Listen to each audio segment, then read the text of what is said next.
A letter from Miko? Oh, what is she plotting this time? Well, let's open it and take a look.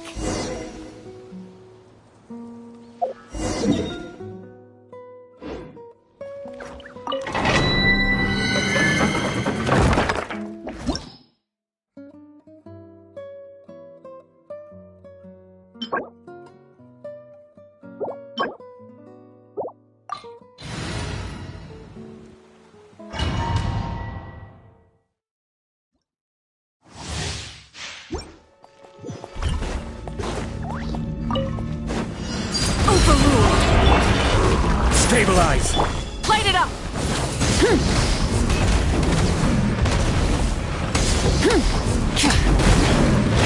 Everybody stand back!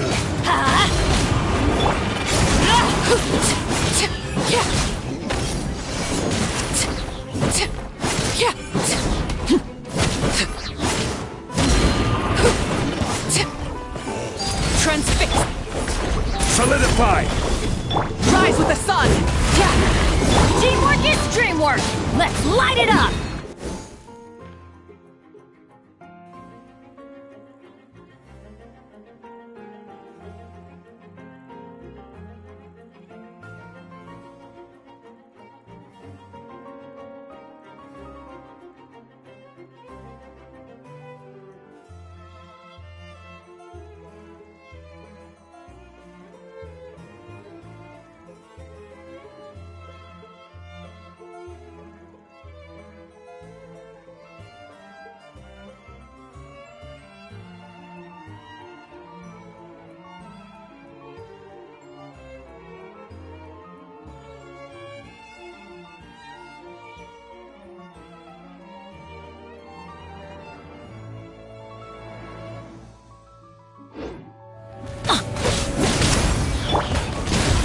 This is order!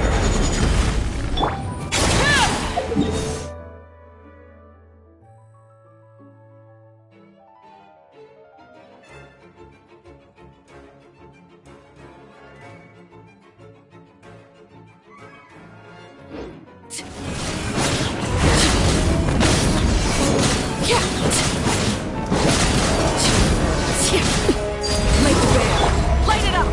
Everybody stand back! Let's lock! Gather!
Stabilize! I'm going in!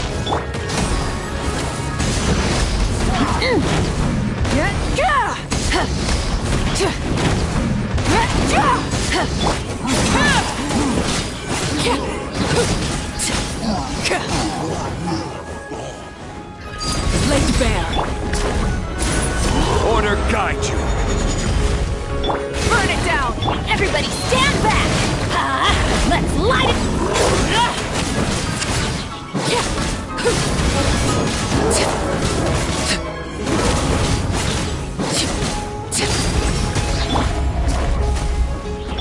Teamwork is dreamwork!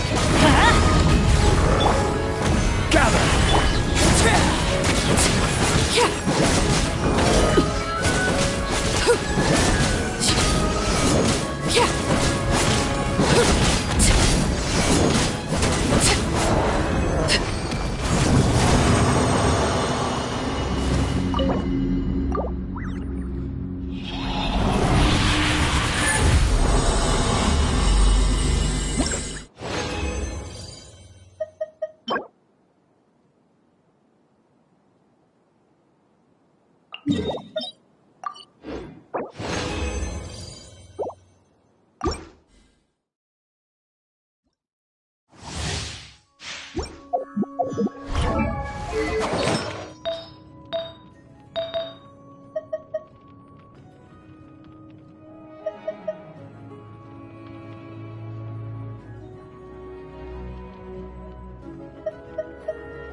Stabilize!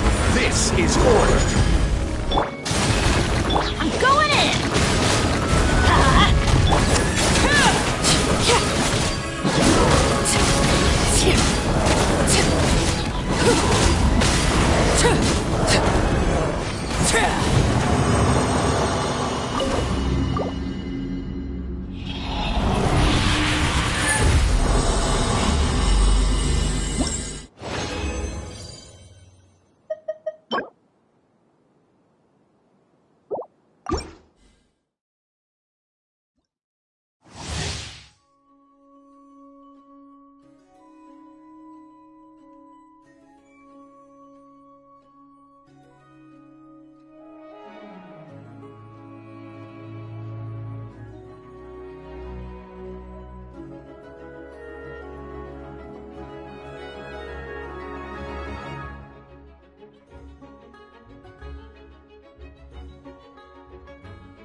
Everybody stand back!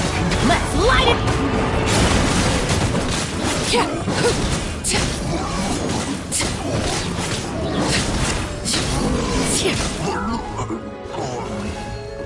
Laid bare. Order guide you.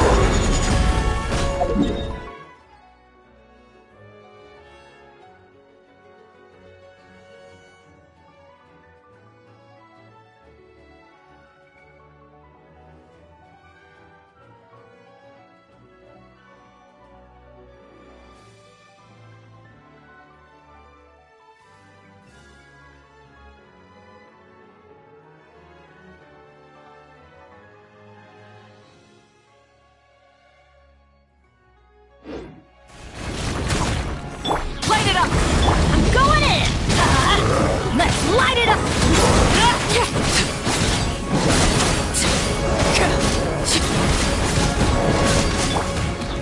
Solidify. Rise with the sun!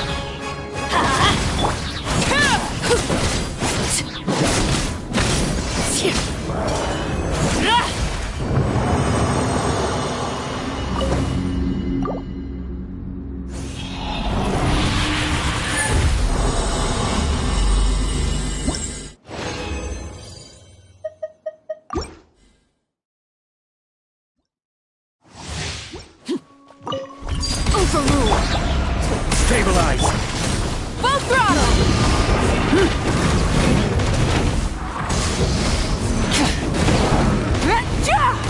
Everybody stand back!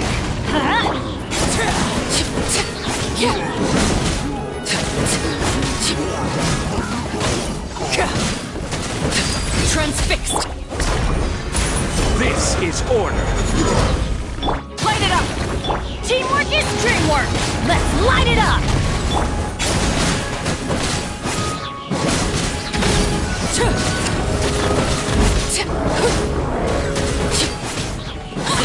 Overruled! Burn it down!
Osmanthus wine tastes the same as I remember.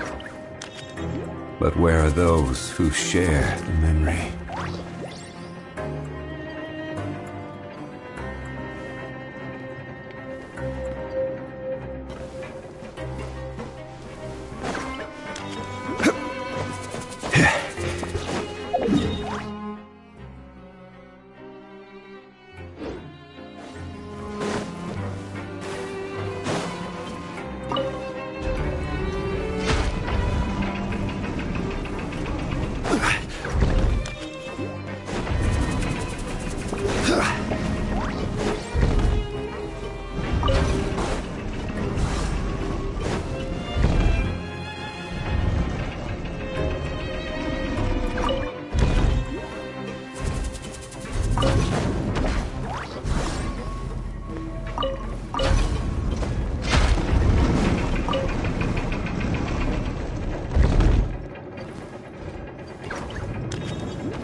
Where do you want to go next? If you'd like to see Liyue's tourist spots, I have a few references.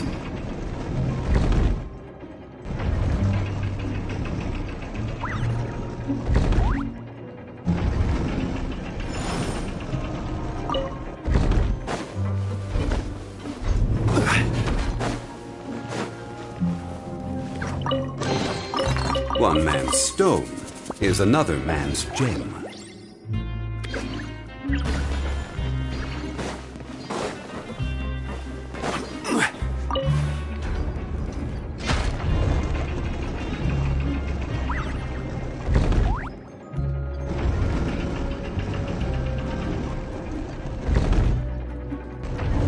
Osmanthus wine tastes the same as I remember. But where are those who share the memory?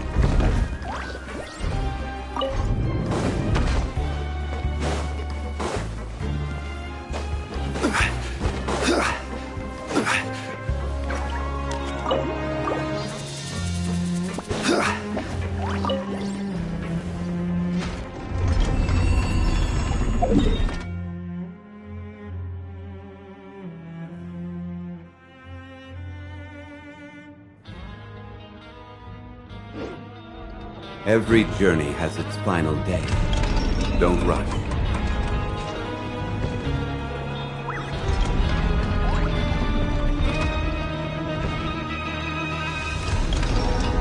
Osmanthus wine tastes the same as I remember.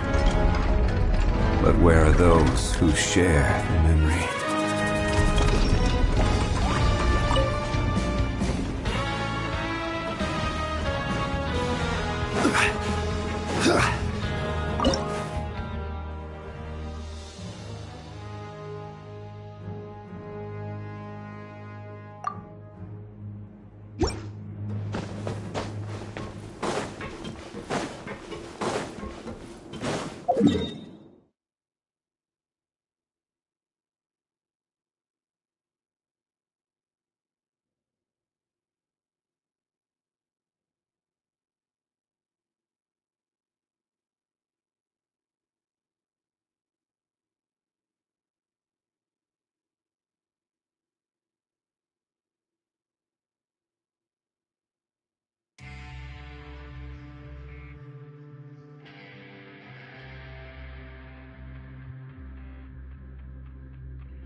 Osmanthus wine tastes the same as I remember.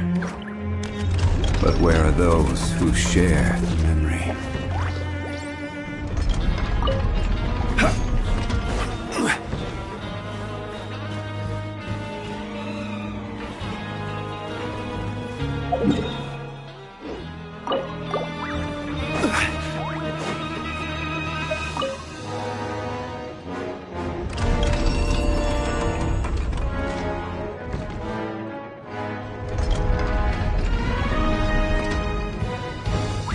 Boats are made for transferring commodities back and forth, and those that come across Liyue tend to stay a while, so it is where many things come to settle.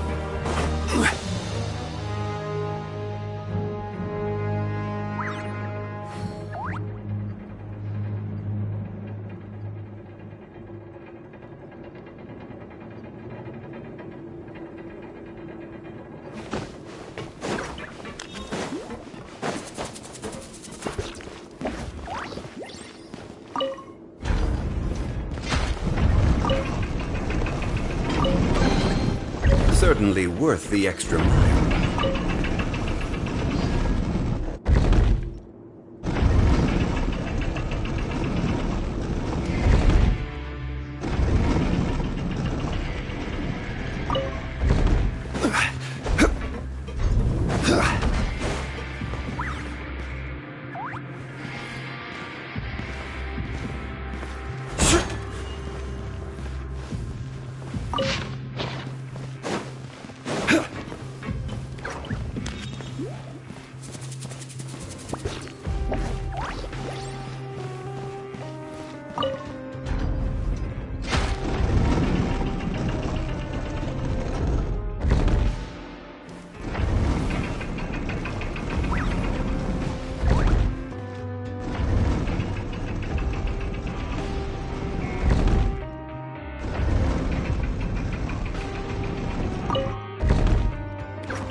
Osmanthus wine tastes the same as I remember.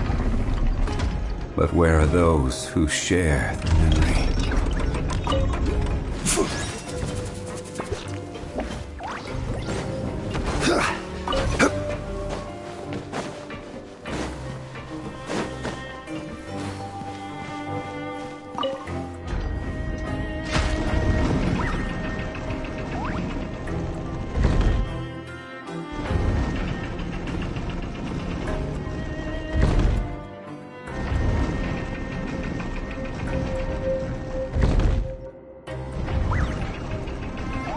Where do you want to go next? If you'd like to see Liyue's tourist spots, I have a few references.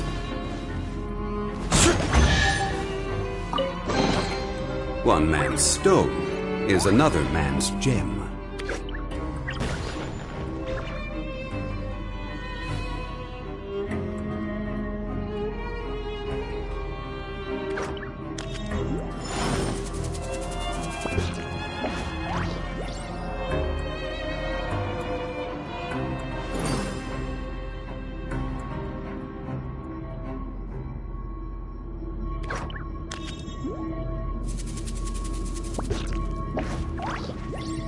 Every journey has its final day.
vengeance!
Rag and Bone Shop, purveyor of all essential provisions.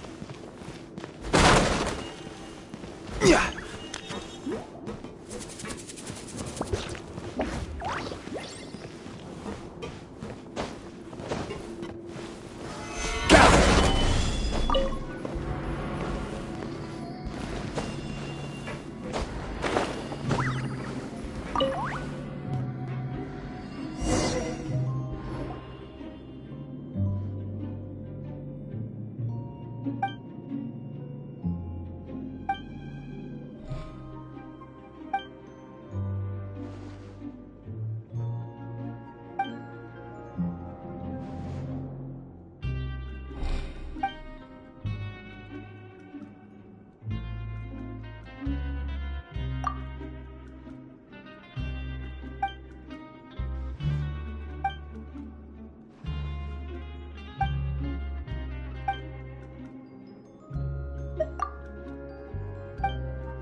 Welcome to the Rag and Bone Shop, purveyor of all essential provisions.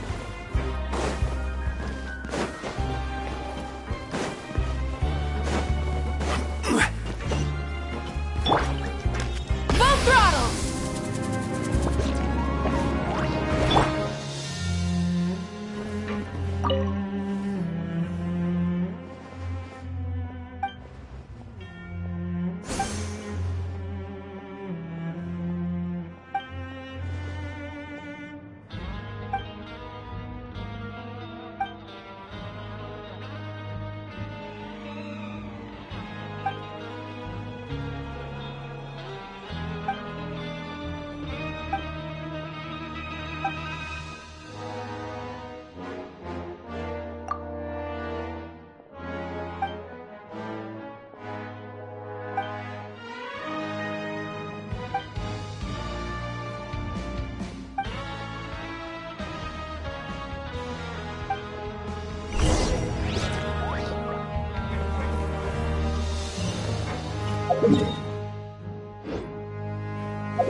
You'll get frostbite.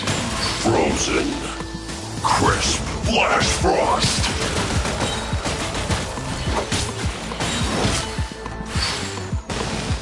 Don't get in the way!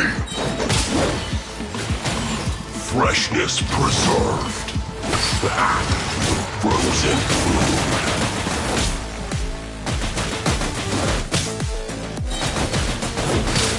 Ow! Oh no!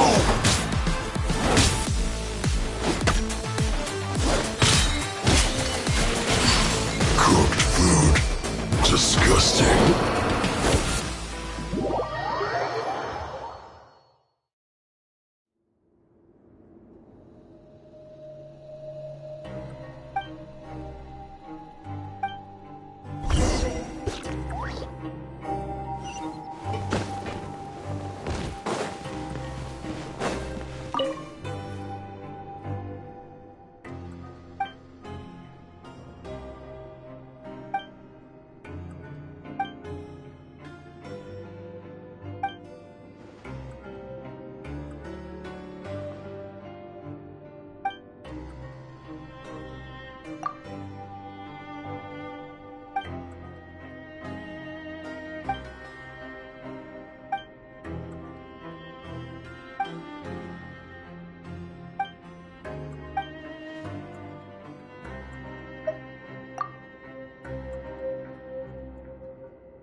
Rev the engines!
Let me try my blade.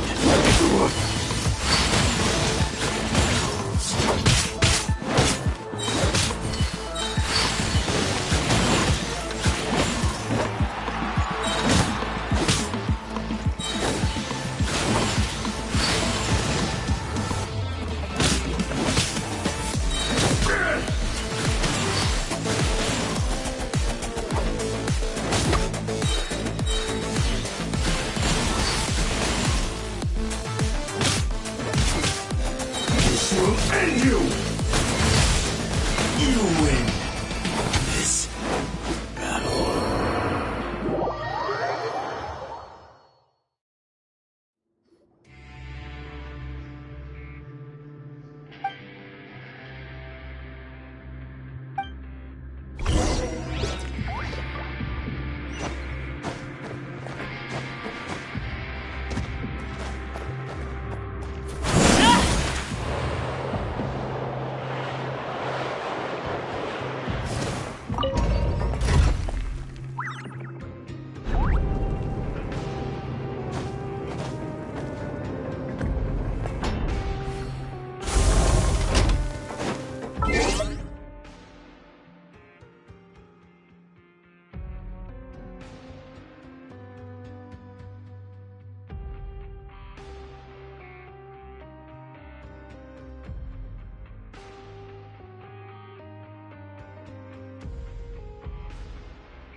Unsolicited, and all the more valuable for it.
Boats are made for transferring commodities back.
Stabilize!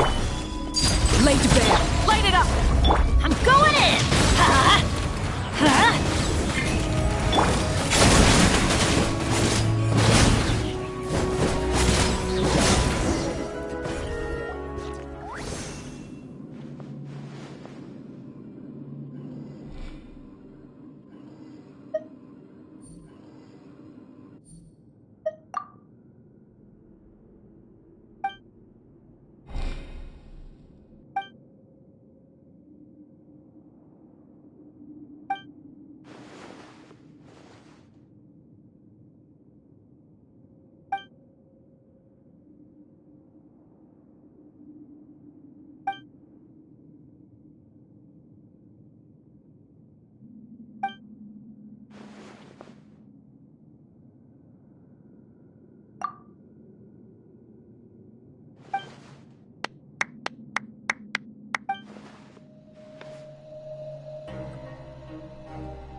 impressive bounty.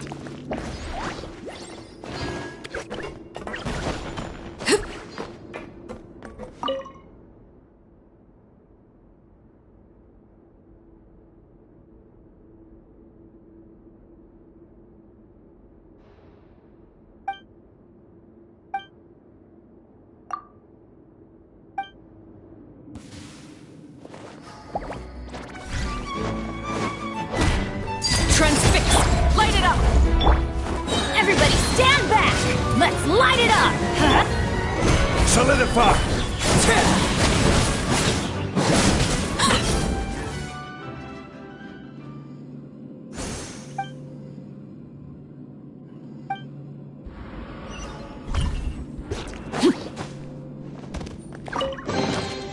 Ah, something with which...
Add Astra.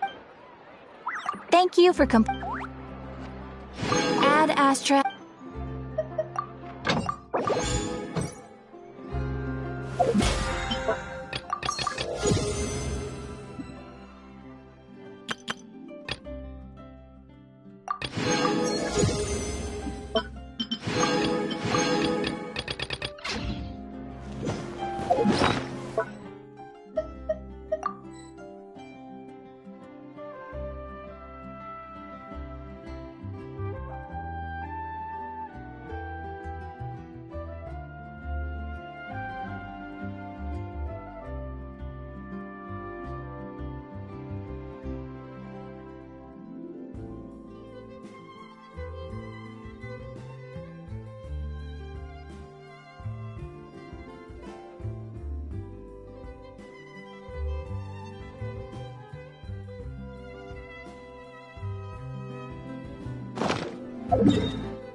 This place looks deserted. Guess all the survivors must have evacuated already. All that's left here are signs of devastation. Could Farina really be here? Let's try to find her as soon as possible.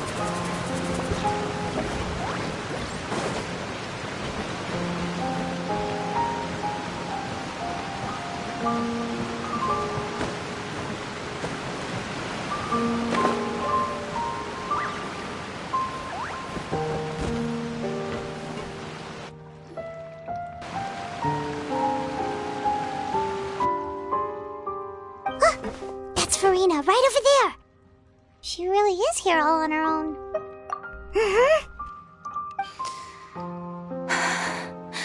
Should I just give up? this is what was meant to happen did happen after all. Everyone's dead. I'm sorry. I am so sorry.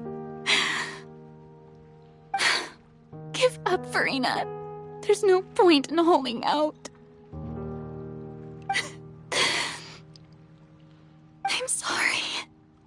But what can I even do other than to repeat meaningless apologies over and over? Who's that? Don't worry, Farina. It's just us. So it is you, blonde traveler from another land. Why, I almost thought you were someone from that mob of my ignorant subjects, come to kneel and beg for my forgiveness.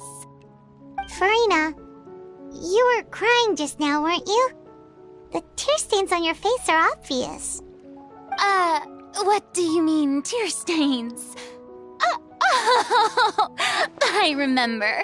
The show at the Opera House earlier this morning was so moving. I'm still... Who did that uncivilized rabble think they were? Disturbing my enjoyment of the arts.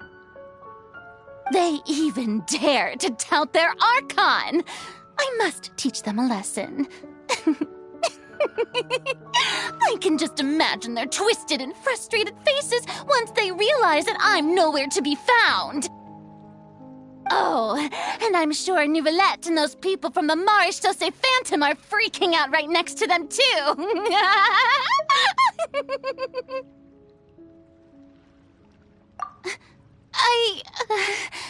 Of course not. Hey, there she is! The Hydro Archon's over there! Quick, after her! Farina, those people seem to be after you. They are? They're just some rabid fans who want to cut the line because they haven't been able to meet me in person, aren't they? That's against the rules. I can't let them get their way. Farina just ran off! Quick, we have to catch up with her!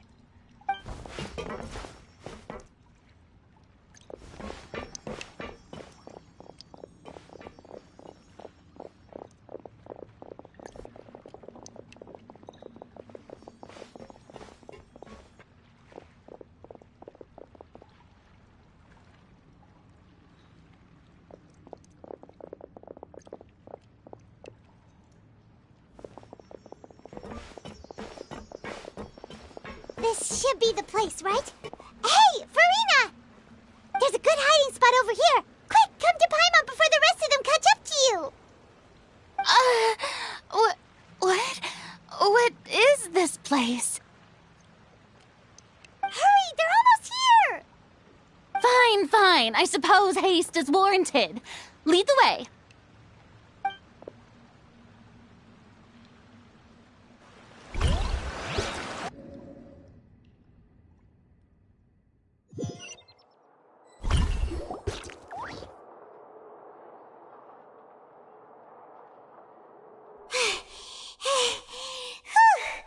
Paimon's exhausted.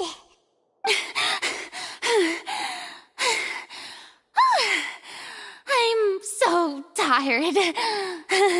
I totally thought they had caught me. No, I mean, I merely gave in to the sheer enthusiasm they displayed.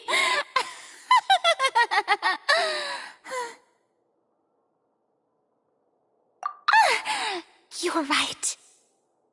Yep, that's a good girl.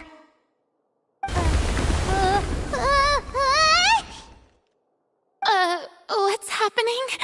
The ground's shaking. Is it an earthquake? Yeah, a quake of this kind preceded the flooding in Poisson, didn't it? It can't be. It's happening again. Well, there's no need to worry too much about that.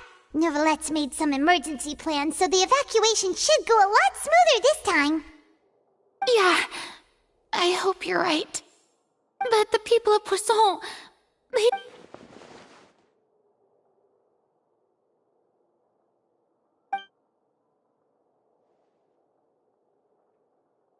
It's true. I've been investigating the prophecy for hundreds of years.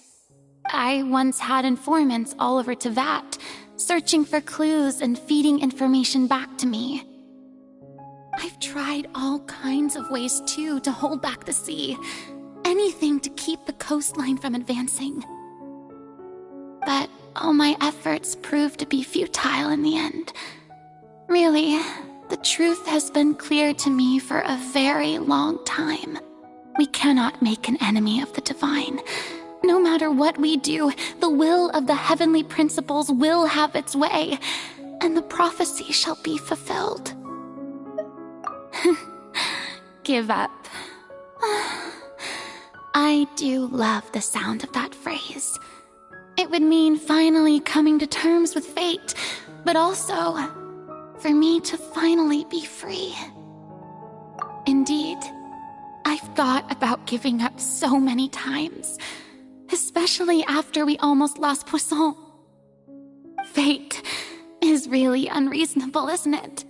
It has no heart and obeys no rules. The prophecy has only just started to come true, and so many people have already lost their lives. But just now, it all became clear to me. I still don't have the right to come to terms with fate on behalf of everyone else. As long as the final moment hasn't come, it's still not too late. Don't worry. I will keep hope alive for everyone until the very end. Well, that's enough for now. I got the impulse to play the stricken maiden, but honestly, considering my rank and station, that wasn't a good fit at all. Don't take any of what I just said seriously. How could I possibly let Fontaine fall to the whims of trivial prophecy? Come on! Paimon could have sworn you were actually being honest just now.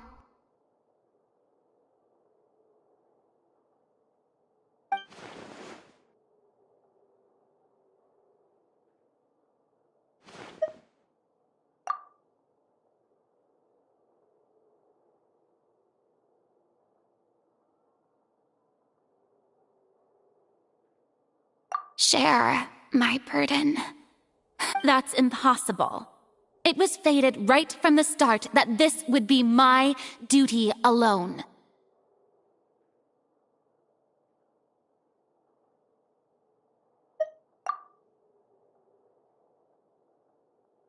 A witness. Yes, I've heard that you came to Teyvat from beyond the stars, yes. In other words, you never belonged here.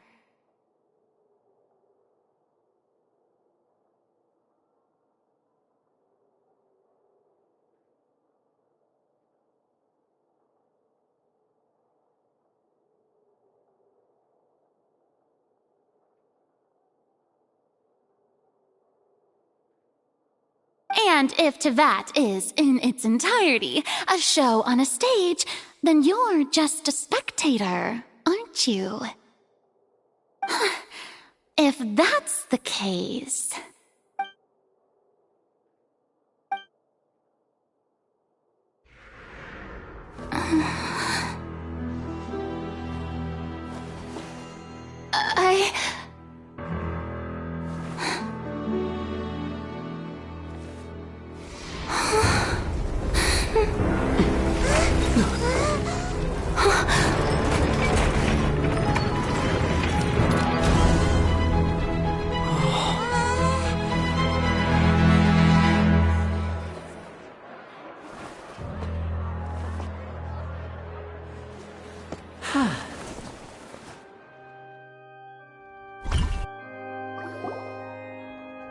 Ladies and gentlemen, this concludes my opening performance.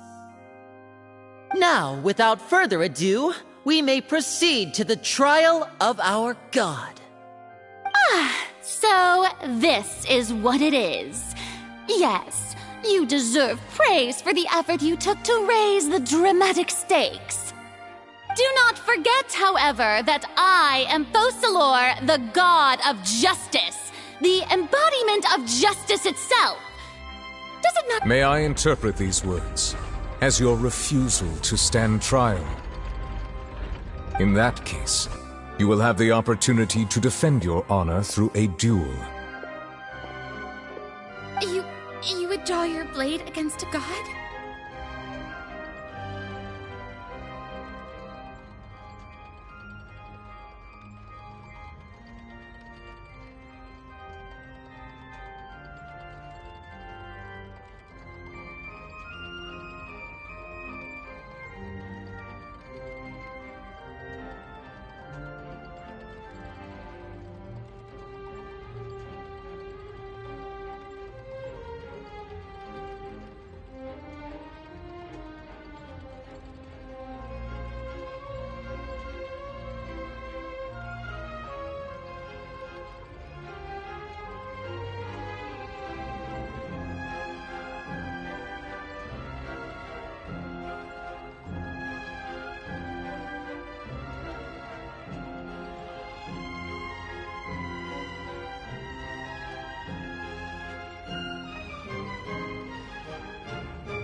I see. It seems like you have made up your mind.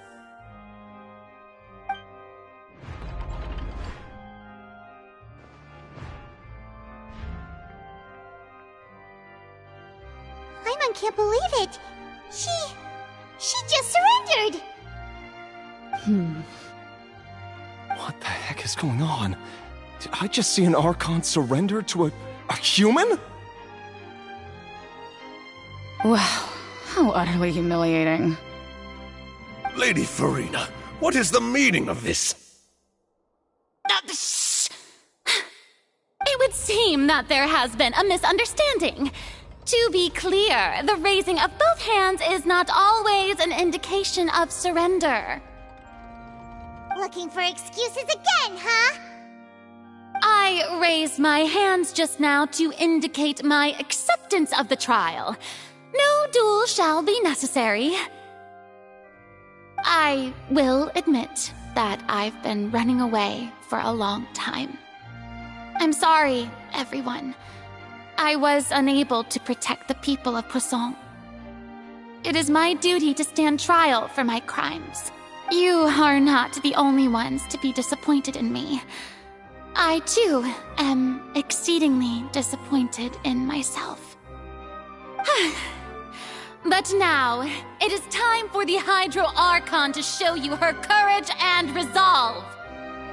I, Farina, will use this trial to show the world the true meaning of justice!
This time, I will protect you. Applause! applaud and rejoice. One of the most outrageous and fantastical arcs known to the opera epiclese is now unfolding before your eyes. Mark my words, this shall be one of the most exhilarating and brilliant shows ever to grace the stage of Fontaine. The trial of the Hydro Archon, Focalor, will now begin!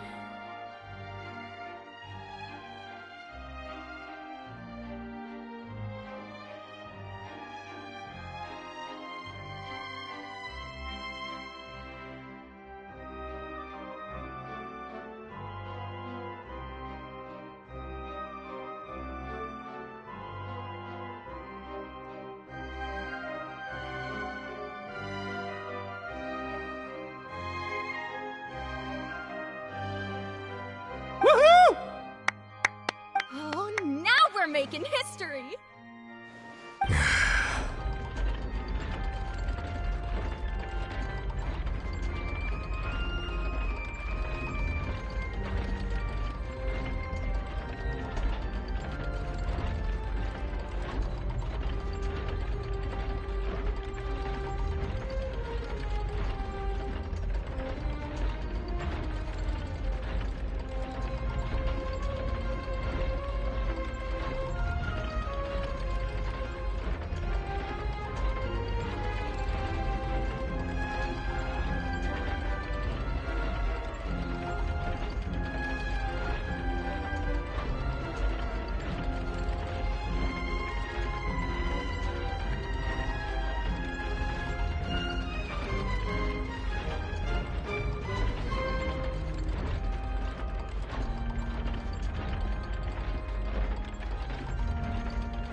Why does it feel like Farina just took over the whole thing?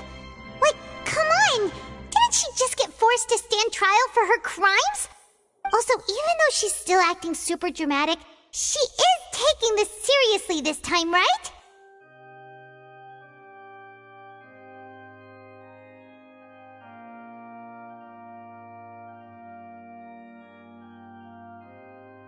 All right, then. Who will be my opponent in this trial? The court asks the prosecutor to please take the stand. Is that so? Very well. Then please speak, witness of Tivat, my accuser and fated opponent.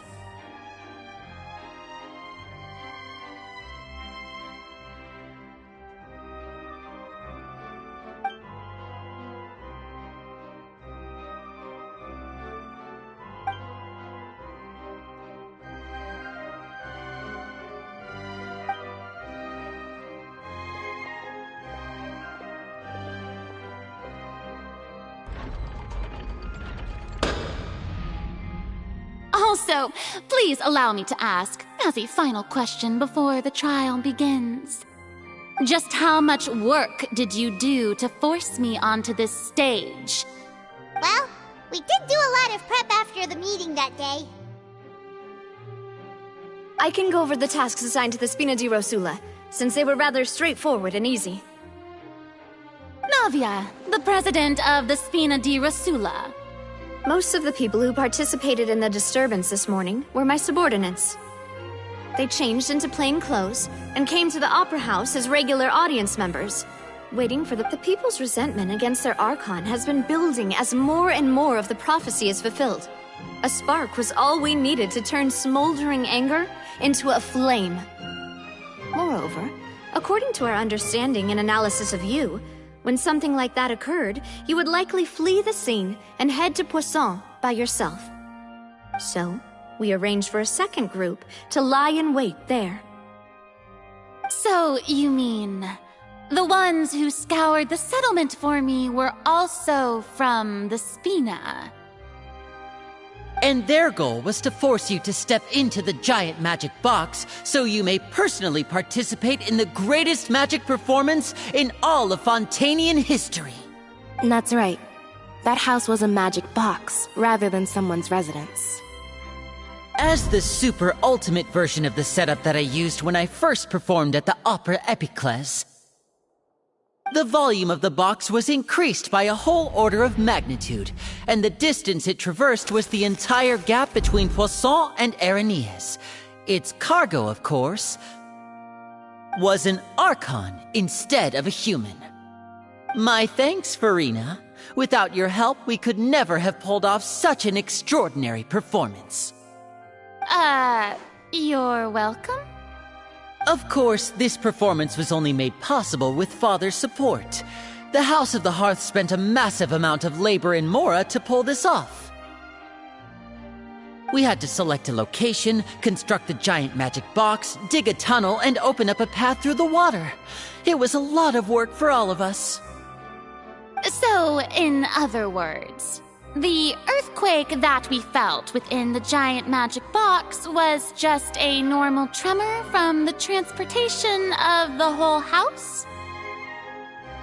That's right. It wasn't a sign of another disaster to come. Then, I can guess Nervilette and Cloran's parts. You gathered a crowd, prepared a stage, and made sure that the champion duelist would be immediately ready for a fight. Also that as soon as I appeared on the stage, the trial may commence without a hitch. Am I right? Yes, that is correct. Well, Clorand, I must commend you for your courage. Only the most outstanding champion duelist in all of Fontaine would accept a duel with an Archon without flinching. Thank you. As for you, Traveler, I suppose your role was to keep me distracted with conversation once you found me in Poisson. You'd make sure that I didn't notice anything amiss before revealing yourself as my prosecutor once we'd arrived onto the stage. Oh?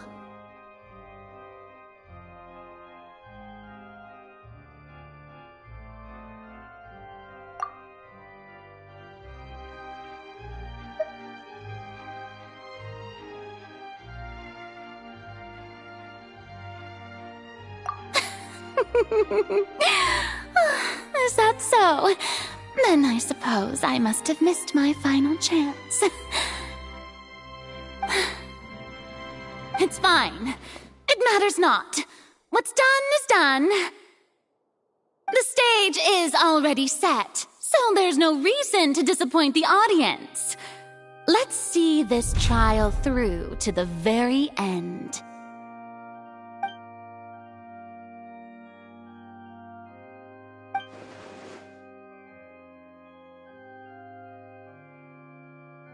Sir Prosecutor, please allow me to pass this along. This is a document that Miss Charlotte applied for and received permission to share with you during the trial. According to her, it should speed up the proceedings. Huh? Charlotte wanted to give us something? Oh, so she's here too! Hey, Charlotte! Oh, let Paimon see. Isn't this the exclusive interview that she did with us before? So she's already finished it, huh? Wait, then that means this document is a perfect timeline of everything that's happened ever since we stepped foot in Fontaine! So in other words, we can refer to this anthology of evidence every time we want to use something from our journey as evidence for an argument! Let's quickly confirm the information in it. Just think of it as a refresher, alright? You defeated the Hydro Archon in the very first duel you took part in at the Opera House. That's one for the history books, all right.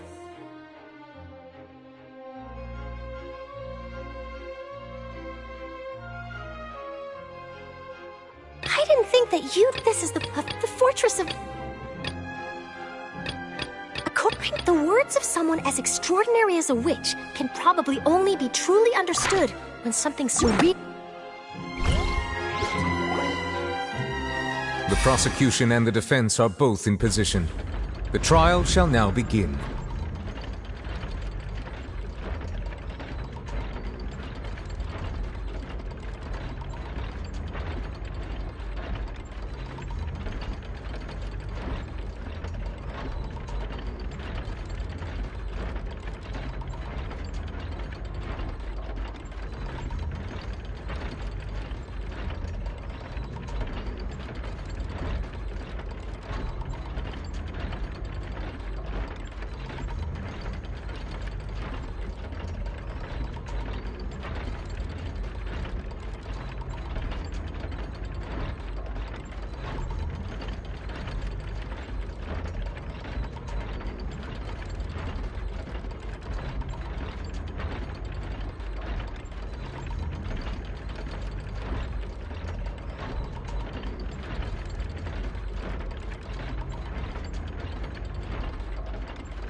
come on, Nervylette.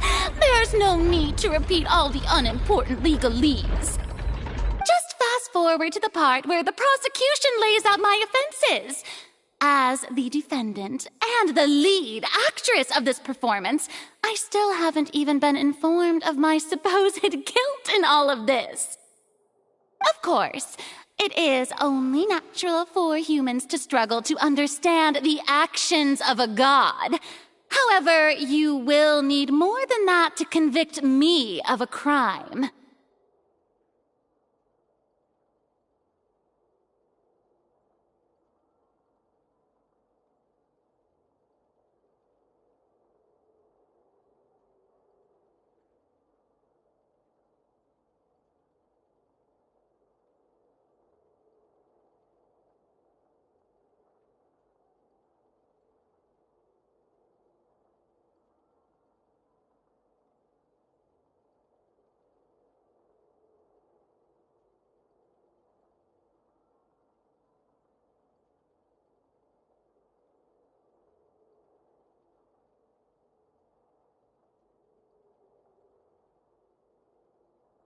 That's true, but my charge here is unrelated to your conduct as an Archon.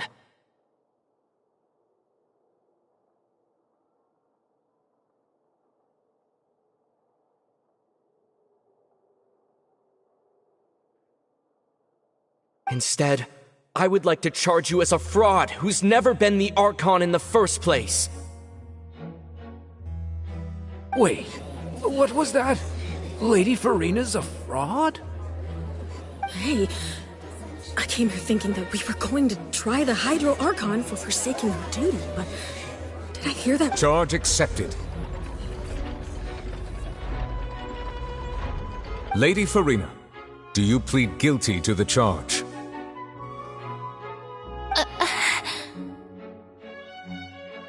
Lady Farina.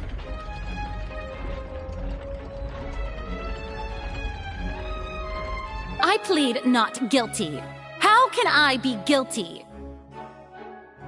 There is no way that I, Focalor, otherwise known as Farina de Fontaine, a member of the Seven and the Regina of all waters, kindreds, peoples, and laws of Fontaine, could be anything other than your true Archon.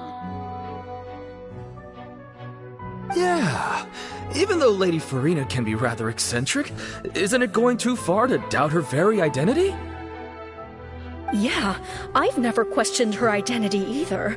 Sure, Lady Farina can be super irresponsible, but what grounds does that prosecutor have to make such a huge claim?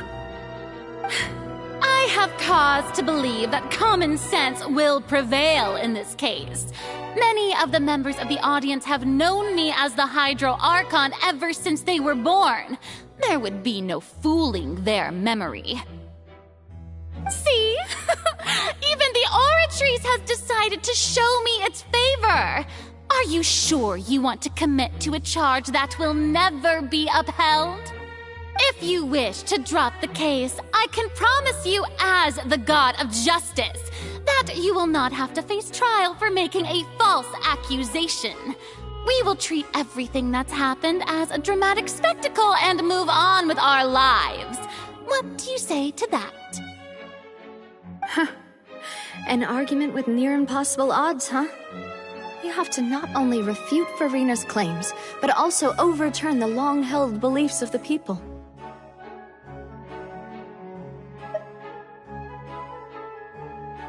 Well, I tried to give you the chance to surrender. If you must persist, then let me ask. If you believe I'm not the Archon, then what manner of being do you think I am? And if I was not the Archon, then how did I manage to live for over 500 years?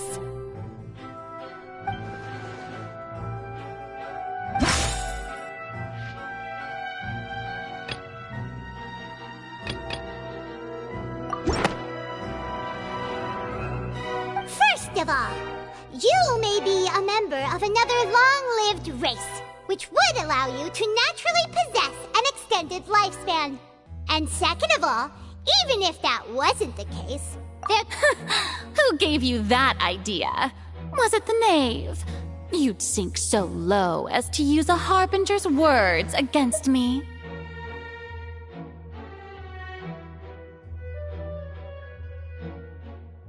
A curse? I once thought it possible that the aura of an Archon might naturally resemble a type of curse. But in light of this claim, perhaps what I sensed was not your divinity, but a curse after all. Neverlet sensed it too, huh?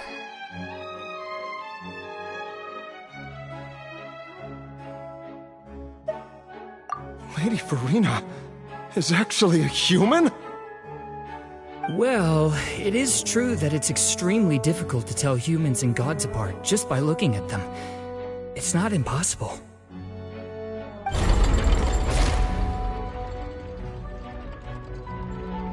Well, don't start celebrating too early now. Even if I have been carrying a curse like you said, how does that prove that I am merely a human being? Besides, everyone knows that the main difference between a human and a god is the possession of authority. Gods can do what humans cannot. That's why they're worshipped as gods.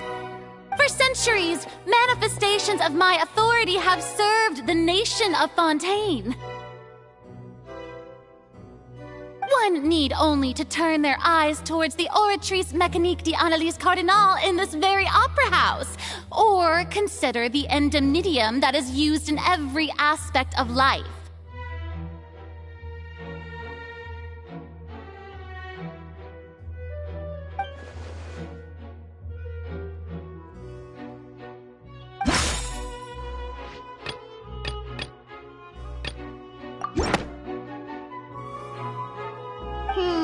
That doesn't sound right.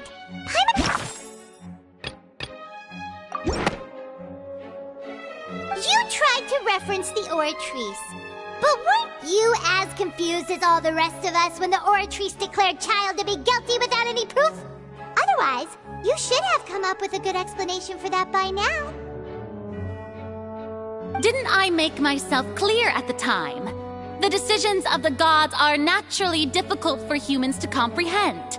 There is no need to provide an explanation. Lady Farina, I believe a reminder of your current circumstances is in order. While the court is in session, the principles of justice and the law must come before all else. While you are an Archon, you are also first and foremost the defendant in this trial. You will prove yourself unable to defend against the prosecution's charges if you continue to withhold vital information against the rules of the court. I never thought you'd use that kind of rhetoric against me. That was no trick of rhetoric, Lady Farina. I've merely reiterated the rules of the court. Rules that all should respect and follow.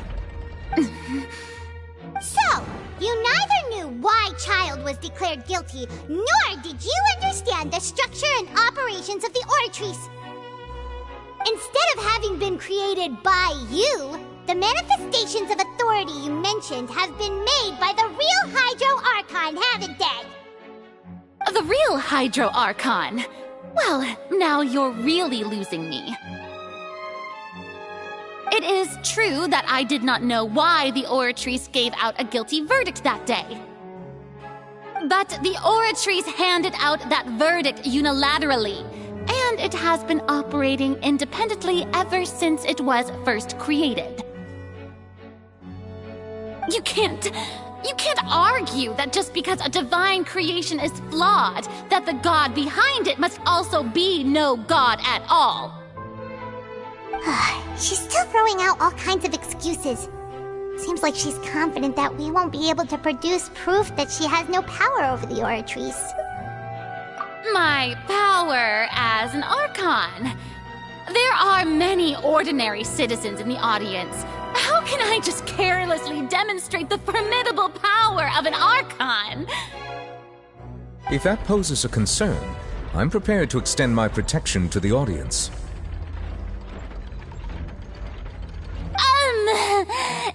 You You don't need to go that far.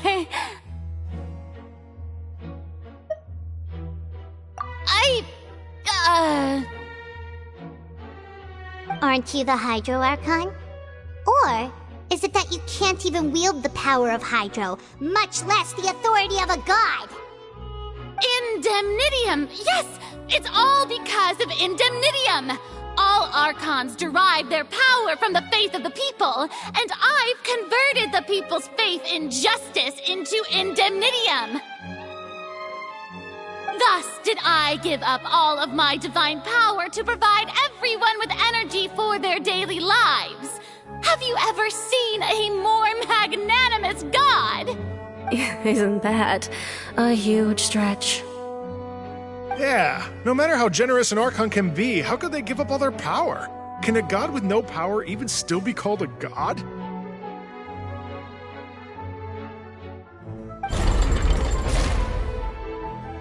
It seems like nobody's buying Furina's excuse. Hey, come now, everyone! Please don't stare at me as if I was a liar! I'm still the same Furina you knew, right? The one that you loved! Shouldn't you want to believe in me? Please? You've got to believe me! If what the prosecutor said is true, she really has committed a grave offense. Did she deceive all of us? And all of our parents and grandparents too? And all of our ancestors? Ever since they were born? Enough! That's enough! Tell me then, if I'm not the real Hydro Archon, then who is? If you have no evidence of another Hydro Archon's existence, nor can you find anyone who can back up their claim to be such, then what grounds have you to say that I'm not actually the real deal? Wow, she came up with yet another argument. How can we refute her now? Seems like she really doesn't want to give up.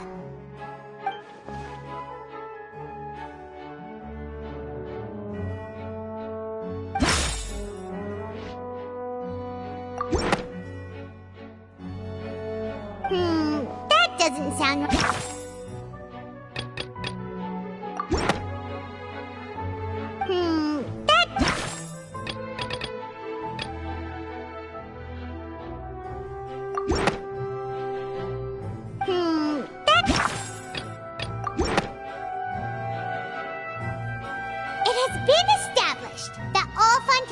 Can dissolve in water from the primordial sea.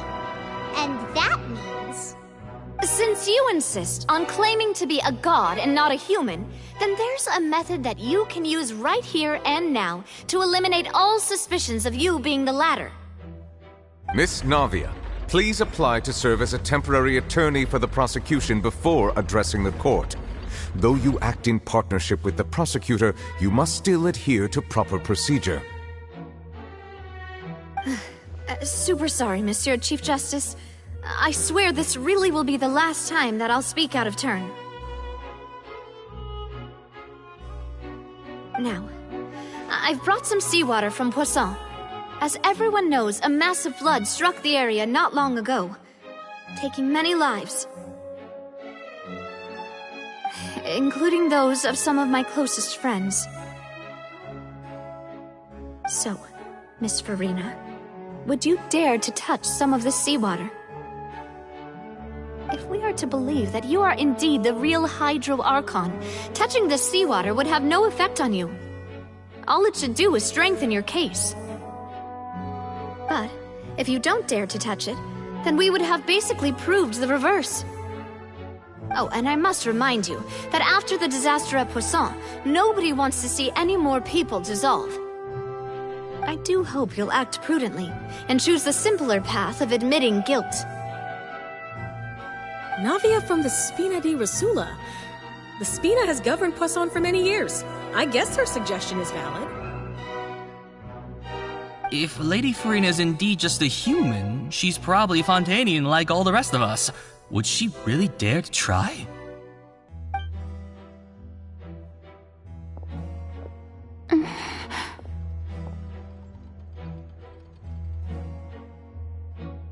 Lady Farina, this test has been unilaterally proposed by the prosecution.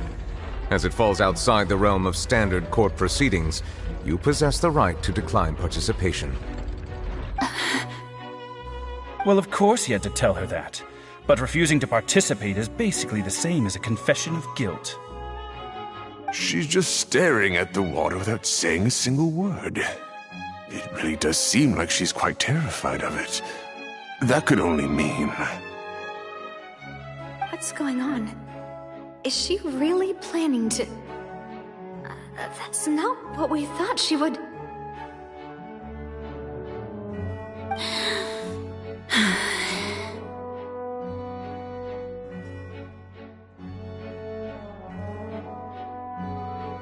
Due to the inherent risk of the test, Lady Farina, you may...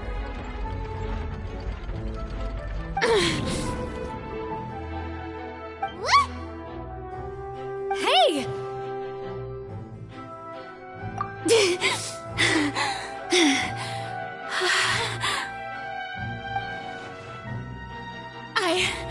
I'm fine! Look at me, everyone! My hand is still here! I haven't been dissolved! Will you believe me now? I really am your Archon! I'm nothing like a normal human who would fall apart as soon as they touch this water! Really? Was this not the most obvious thing in the world? Miss Siegewien? If you're present, Miss Siegewien, please come forward and attend to the defendant. Siegewien? Don't be nervous. It'll just take a few seconds. Let me see. That should be enough. Please announce the results of your evaluation to the court, Miss Siegewien. As everyone doubtlessly saw, Miss Farina was displaying symptoms of hyperventilation and flushed skin. These indicate that she was experiencing the adverse effects of exposure to primordial seawater. The extent to which she was affected is the same as other humans when exposed to primordial seawater of a similar concentration. Thank you, Miss Siegewien. Lady Farina, you may return to the defendant's stand. Oh, wait. What did she just say? I didn't get dissolved! Shouldn't that be enough to prove my innocence? Well, considering your tendency to run from your problems, we did originally prepare a direct sample of the seawater around Poisson. However, after extensive discussion, we exchanged it for a sample that is not concentrated enough to dissolve an actual human. After all, on the off chance that something entirely unexpected might occur, we don't want anyone else to lose their life to the sea. Yeah, so out of regard for Farina's life, you secured a low-concentration sample and asked the head nurse to serve as an expert witness. It's a great thing that the direct sample wasn't actually used. Farina could have... I can't believe... You...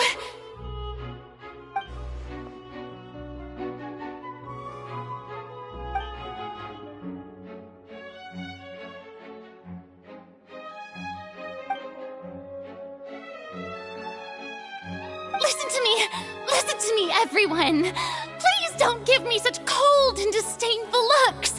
What happened just now didn't prove a single thing! Think about it! How can you conclusively prove that an Archon can't also be affected by the primordial seawater? Also, if I was really just a human, why would I dare to just put my hand in that kind of water?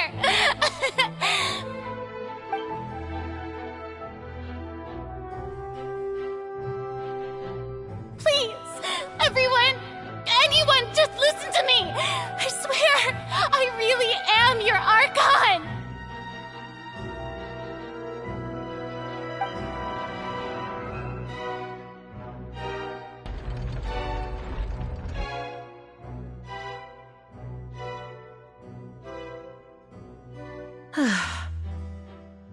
I don't think anything she says at this point will sway anyone. The odds are just too stacked against her now. With With all the things that have been said, Paimon doesn't think there's any way left for Furina to win. I believe the time for arguments and presentation of evidence has come to an end. If there are no objections, we will move on to the final judgment.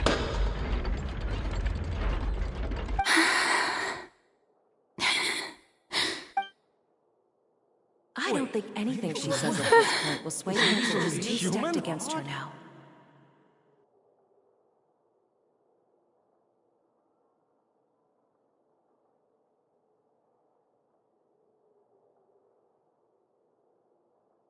In my capacity as Chief Justice, I shall now render judgment on Furina's misrepresentation of herself as the Archon of Fontaine.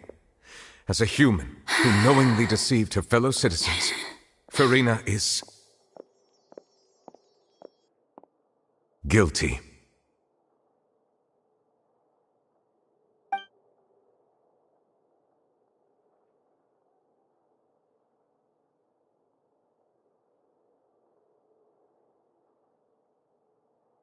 We shall now turn to the Oratrice Mécanique d'Analyse Cardinale to render the final verdict on the charges.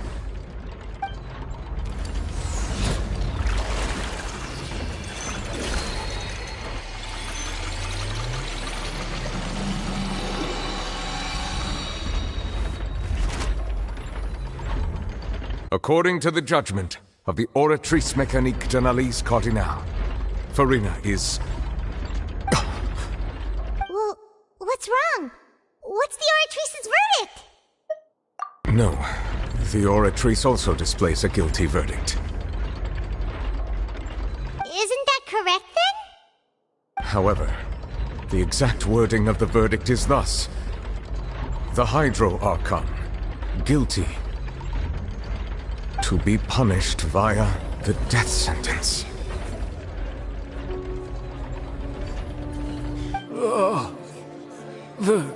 The death sentence? That's actually one of the available sentences? I've always thought that it was just a myth. The one and only time the death sentence has been handed out at the court, and it's been given to the very person we've worshipped as the god of justice? What an unexpected twist. Furina's been sentenced to death by the Oratrice? We just wanted to use the trial to show her the seriousness of things so she'd tell us the truth. This outcome is indeed quite strange. According to Fontaine's current definitions of justice, as well as its recommendations for criminal sentences, is this sentence really appropriate for the crimes that have been committed? Yeah! Even Mache wasn't sentenced to death by the Oratrice. You know, the real evil mastermind behind the serial disappearances case.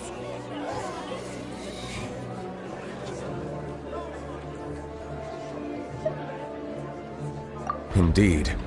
Not only is Furina's sentence overly excessive, the very point of our trial today was also to prove that Furina has never been the Hydro Archon in the first place. But now, the Oratrice seems to have deliberately invoked the title of the Hydro Archon. What does this mean?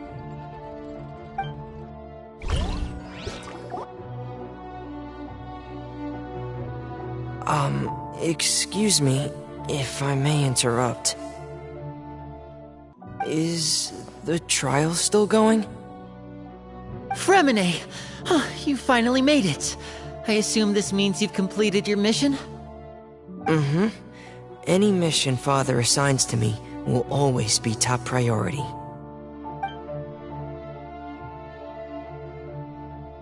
Is that the first prophecy slate?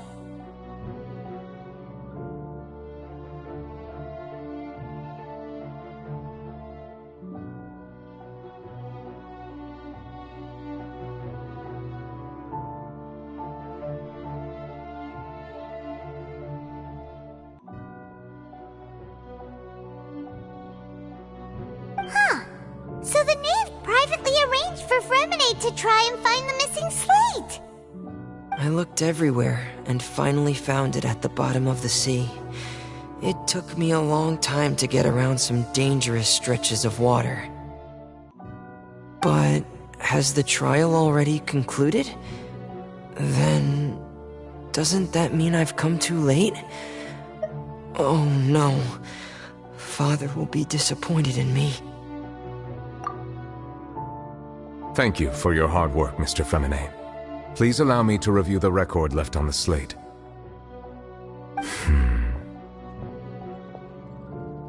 Traveler, I believe that you have already seen the other existing slates, and would like you to come here and confirm their contents.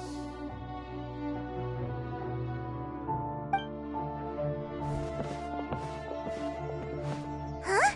So what do you see? What is it?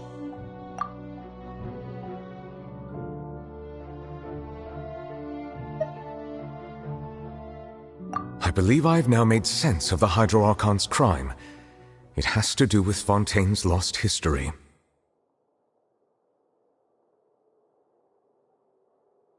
Huh? Isn't the Hydro Archon just guilty of deceiving her people?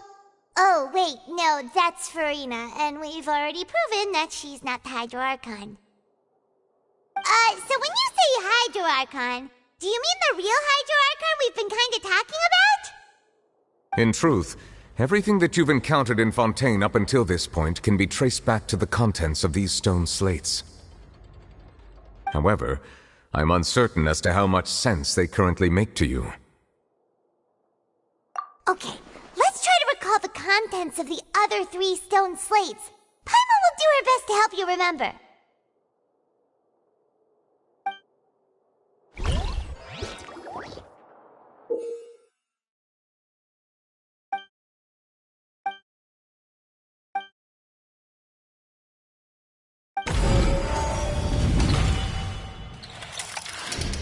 The first stone slate describes what you just said.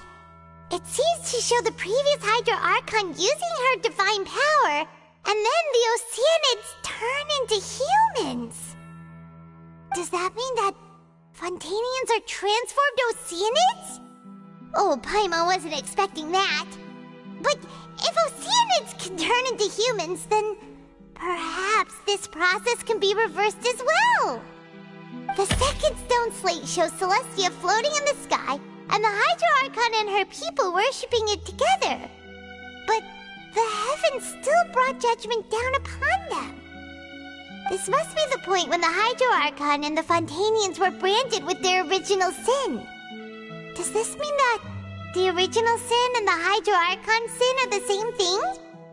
The third slate shows the Hydro Archon sinking into the sea surrounded by many people. That reminds Paimon, didn't we also watch that happen to someone else? Well, the fourth slate is the prophecy the Fontanians have been talking about. People dissolving into the sea, the Hydro Archon crying on her throne, and so on. We didn't believe that such a crazy disaster could happen at first, did we? But after that incident, it was just a question of when and not if.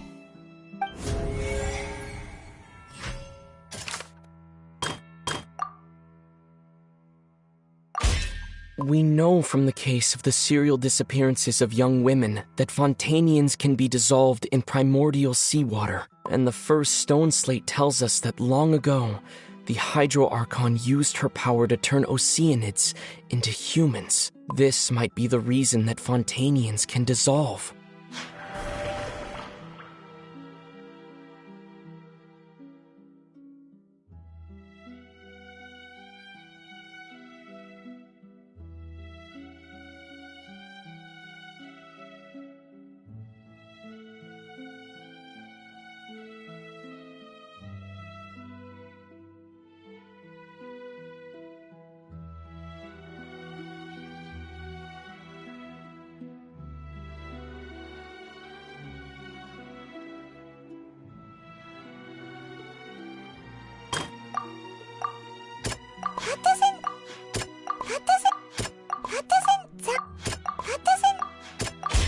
Perhaps what is about to take place has all happened before. The true sin of the Hydro Archon that Nervalette mentioned, and the original sin cast down on the people of Fontaine by Celestia, as recorded on the stone slates.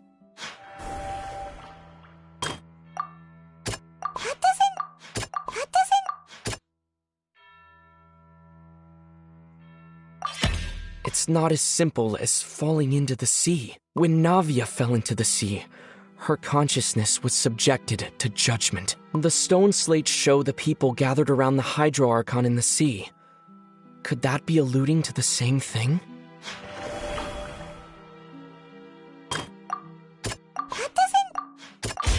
The prophecy from the stone slates found its way into society, but not many people believed it at first. The fortress of Meropide was nearly flooded with primordial seawater, which we know can cause Fontanians to dissolve. It seems increasingly likely that the prophecy may come true. If we hadn't dealt with it in time, things could have gone very badly. They'll dissolve into the primordial sea but won't cease to exist. Their essence will flow in the seawater, converge, and take the form of an Oceanid. The Hydro Archon was sentenced to death in court, shocking everyone present. Perhaps this means that her sin was actually Fontaine's original sin. Navia fell into the water inside those ruins, and she nearly dissolved. She was surrounded by the people of Poisson in a court within her consciousness, and was forced to take part in a trial meant to make her stay. The eruption of the primordial sea at the fortress of Meropide was the surest sign that the prophecy was about to come to pass no matter what.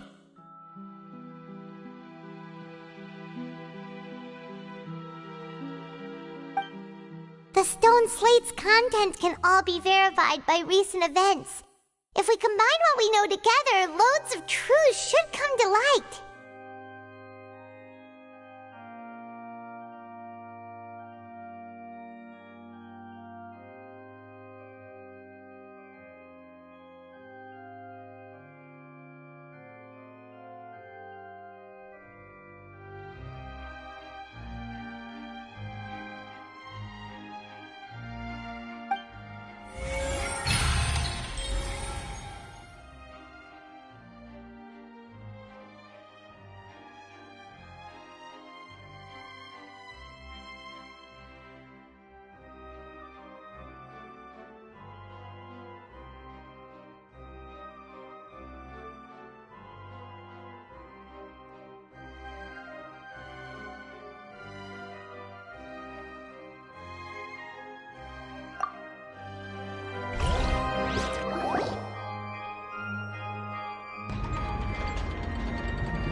You can make sense of it. But then it feels like we're going to have to share some truly shocking revelations. Let's hear them.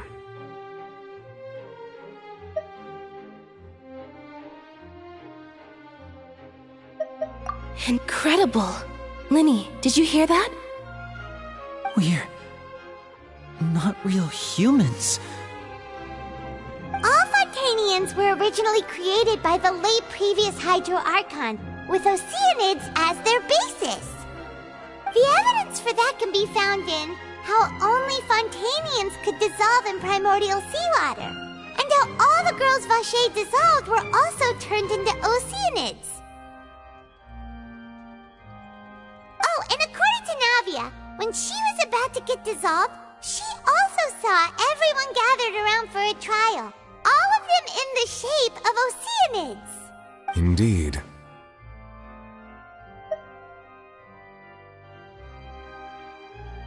Yeah, and it follows from the content of the first slate that she probably angered Celestia by creating humans without prior permission.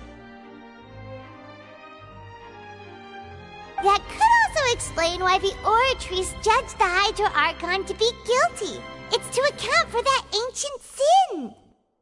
The Hydro Archon's true sin was creating us?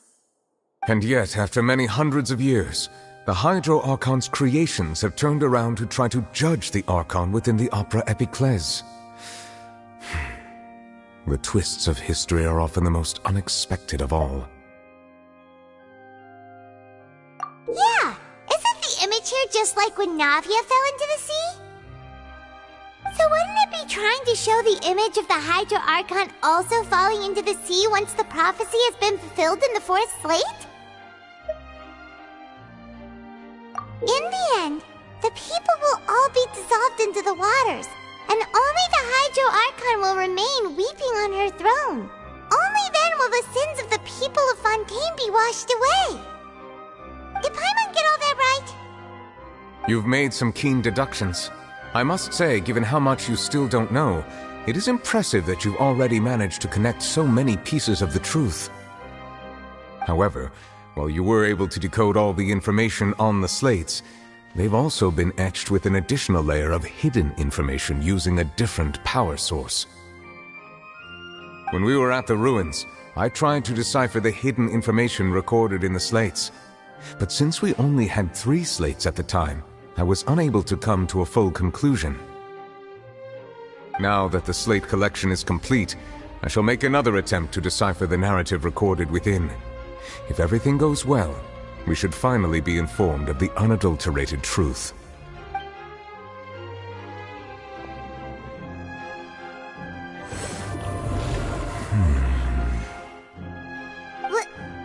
Well? Did you get it? I believe I should share this truth not only with you, but with all the people of Fontaine as well. I will try to briefly summarize it for you. Your hypotheses regarding the origin of Fontainians and the sin of the Hydro Archon were both correct. In the Fontaine of old, the previous Hydro Archon sensed the yearning of her Oceanid familiars for life on land.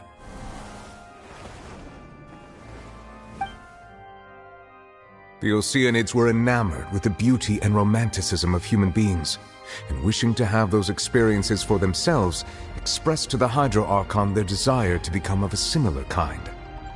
However, even though water as an element is intricately linked with the power of life, the Hydro Archon, as one of the 7, did not possess the authority to create a new form of human life. Not one to give in, she eventually found a way to create permanent humanoid bodies for her familiars by appropriating the power of this planet's primordial sea. She poured primordial seawater into the Oceanid's blood vessels, creating humanoid mimics in the process. But if Fontainians were to ever come into direct contact with water from the primordial sea, the power within their bodies would escape these artificial restraints and return to the sea.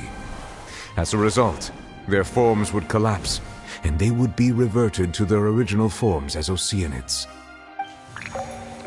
Of course, the Hydro Archon never received permission from the heavenly principles to create a new human race. And thus, the Hydro Archon and all of her creations came to shoulder the original sin of appropriating the power of the primordial sea. That is the true history of how the people of Fontaine first came into being. So we were all Oceanids before we turned into human beings? That's way too much information for me. I think I'm just going to pretend that I never heard a single thing. Wait, but if that's the truth, we can't let the Hydro Archon be sentenced to death. After all, her only sin was creating us. This really might be too much information for your regular Fontainian, but it does answer a lot of our questions. Alas, your hypothesis regarding the 3rd and 4th stone slates was inaccurate. The slates' respective positions are, in fact, correct.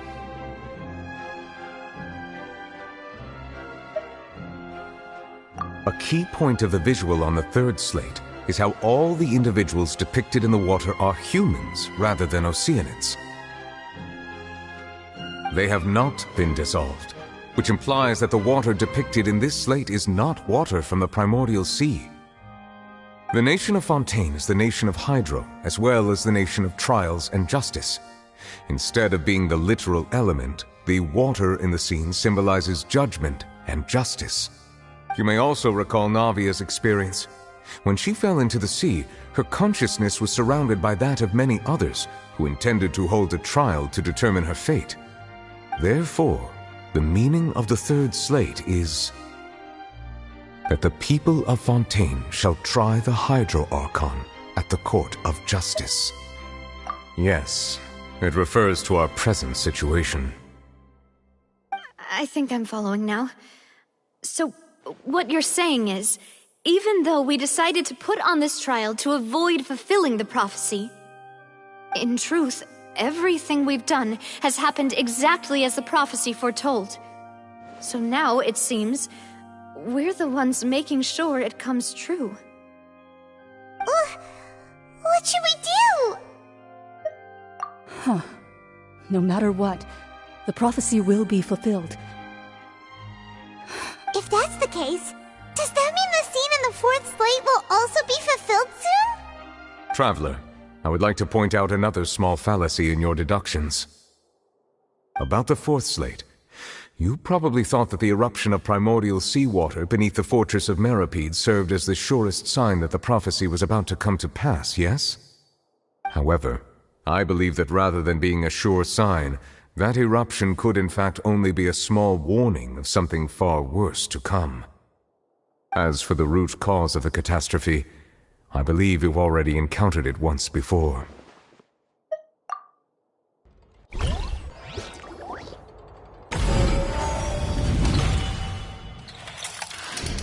This eruption was just a small warning of the things to come. We must find the root cause of the disaster.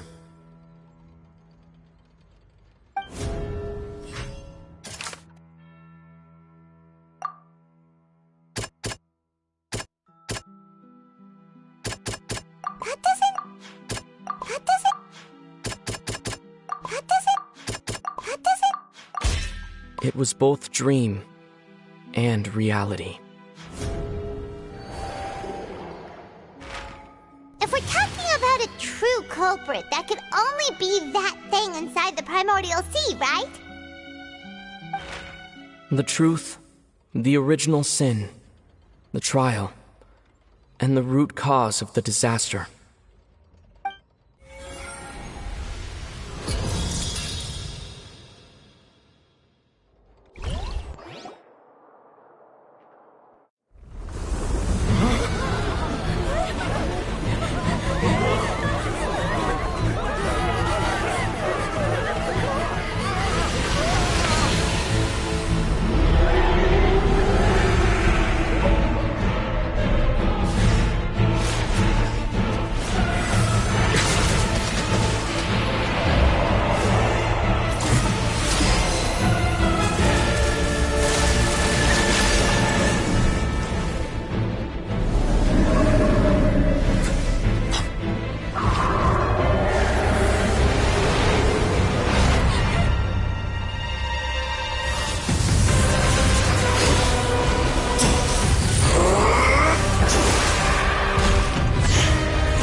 That was way too close!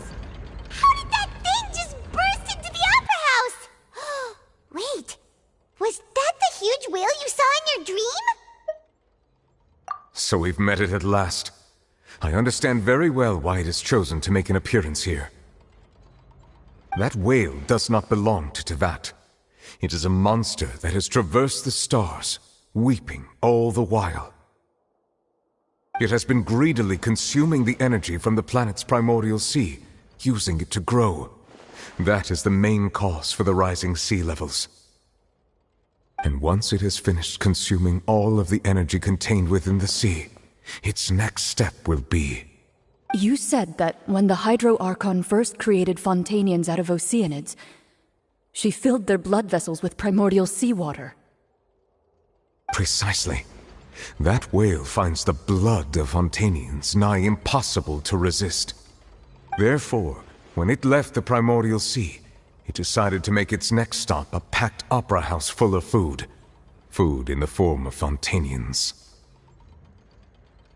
We just barely managed to push it back, right? In that case, won't it come back to target the people again once it's managed to recover its strength? That is correct. Indeed, it is more accurate to say that we should thank that Harbinger for buying us some time. Without him, the whale would have likely come onto land far sooner. From the way he looked, he must have been fighting the creature for quite a long time. That battle maniac. We've always known that he had a special connection with that whale, but we definitely didn't expect it to help us out like this. Anyway, now that we know that this whale is the actual cause of the disaster recorded in the prophecy, all we need to do to stop the prophecy would be to find a way to beat it up, right? It is too late. It had already absorbed too much of the Primordial Sea's energy before we could notice it. At this point, it has become practically integrated with the sea itself. Even if the entirety of Tevat were to be destroyed, it could still survive and swim off towards some other world. That's not something I will accept. We've already done everything we can, and we even found the true culprit. We've come so far. You can't just tell me that the last hurdle is some impossible foe. Indeed. That's not how a grand performance should end. I'll fight it to the end. No matter what. So the prophecy will be fulfilled no matter what, huh?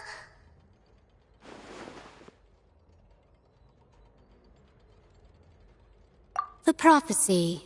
Yes, what has been prophesied will be fulfilled. You may view such things as the history of the future.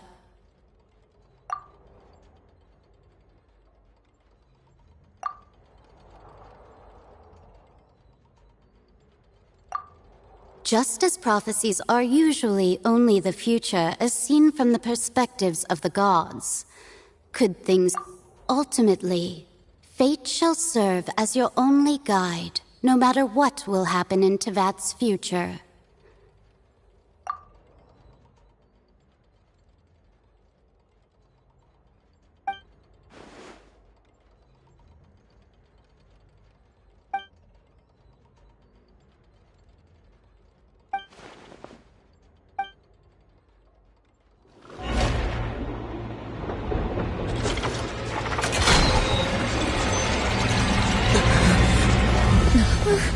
What's happening with the oratories? I believe it is preparing to carry out the death sentence.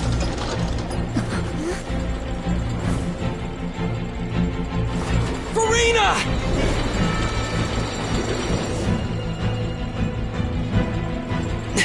No, I still need answers.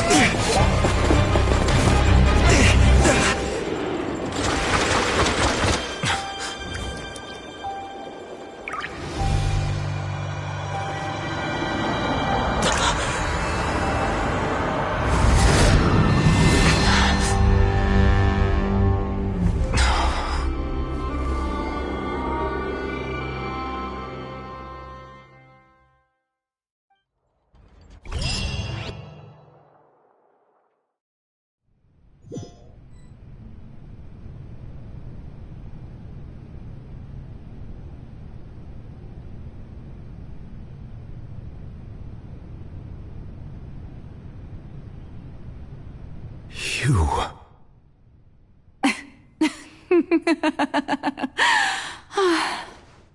Sorry. That shocked expression on your face is just too amusing. I couldn't help myself. You are not Furina. Who are you? The sweet sound of bewilderment. Marvelous. A sure sign that my attempt to deceive everyone was a resounding success.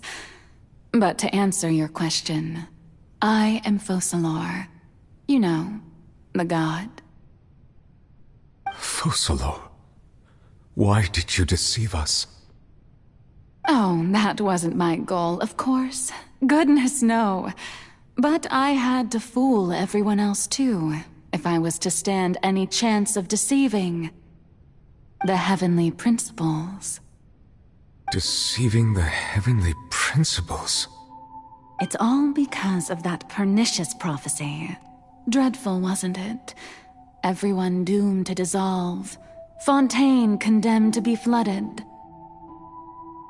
One was not amused. In fact, one was positively bemused when that problem was thrust upon me by my dearest predecessor.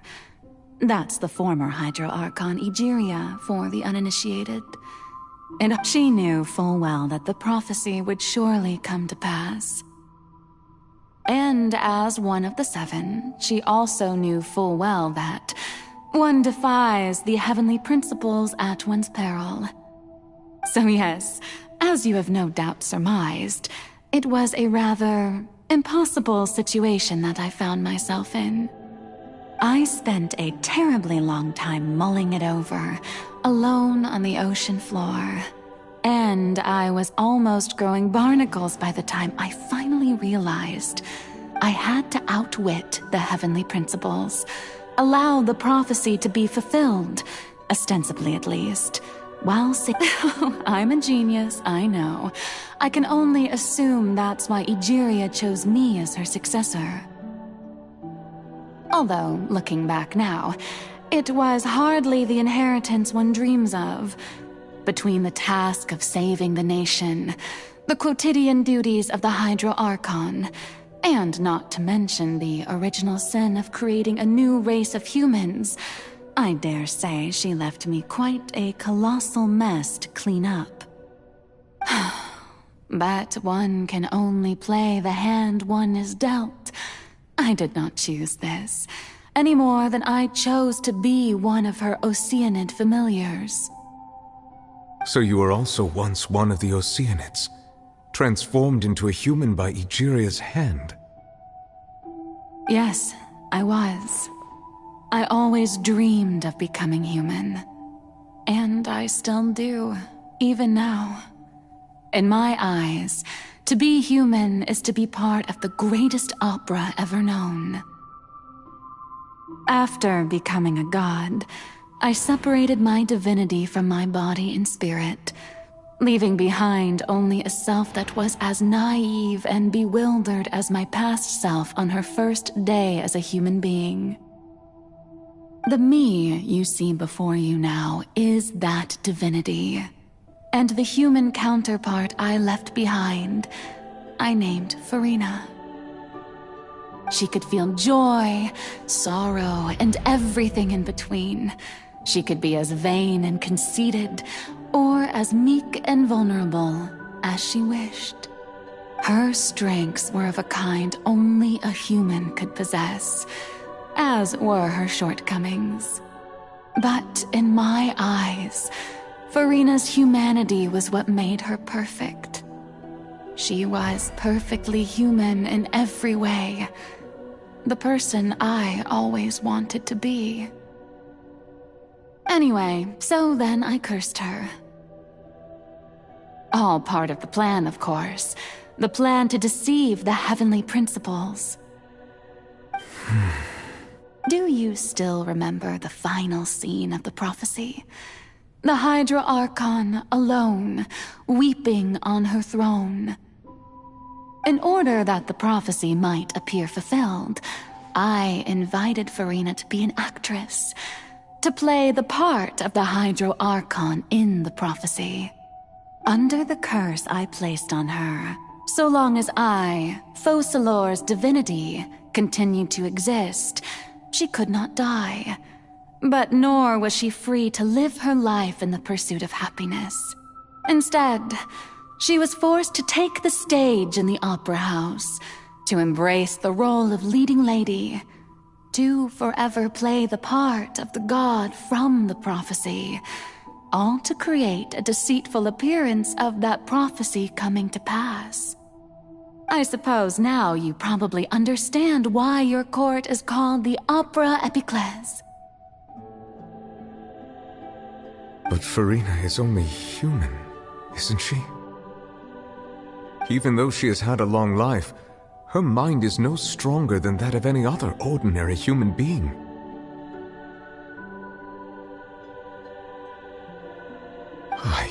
cannot begin to fathom what she has had to endure. It has indeed. And although she is, in a sense, me in human form, I most definitely owe her an apology for it. It's been 500 years. And all along, she's been playing her part in the most unimaginably long, unbearably lonely, and agonizingly painful opera of all time.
Oh, who permitted you to come onto the stage?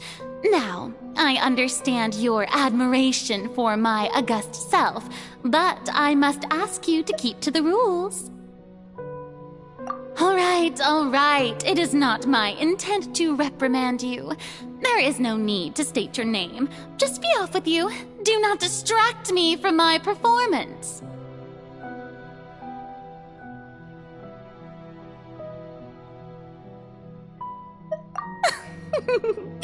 Oh, do not jest. Can you not feel it? I am Focalor. The eyes of countless Fontanians are upon me. I must, at all times, display the utmost elegance and nobility.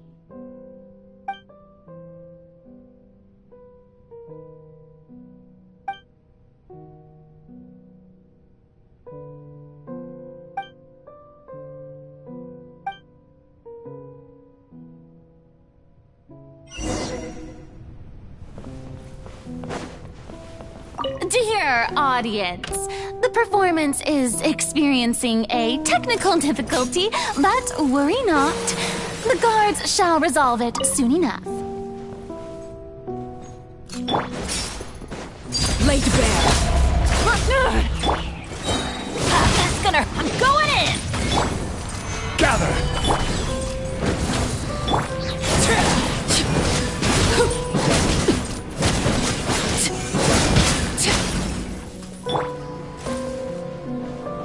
Hey, what gives? The audience is still watching me, you know.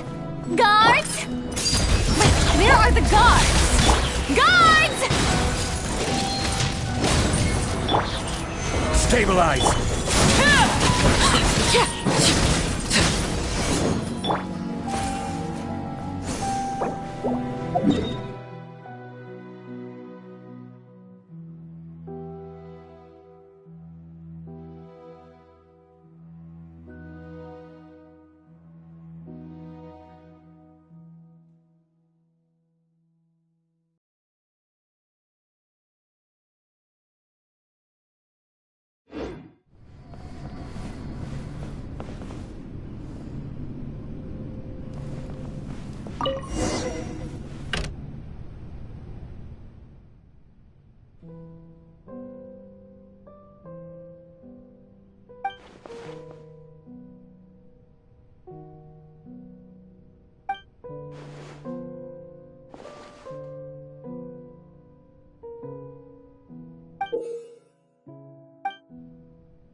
Farina.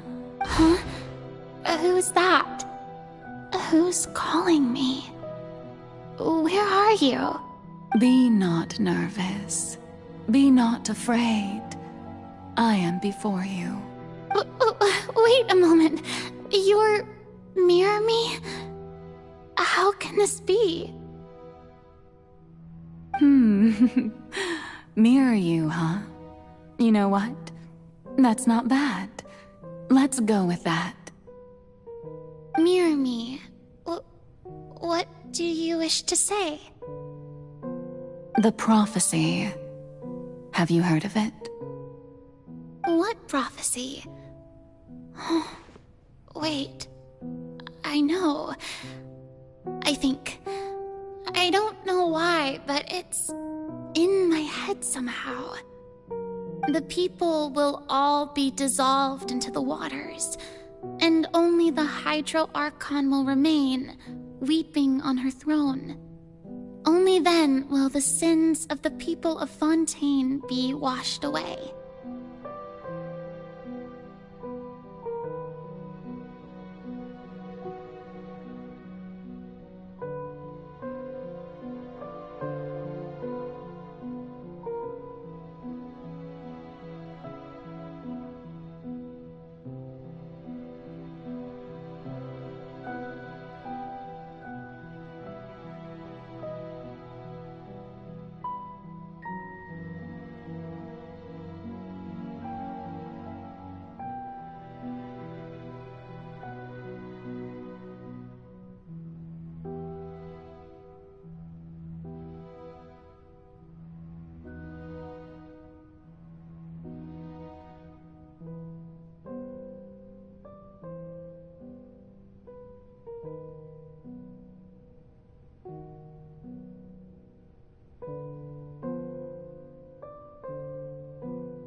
Oh, very good.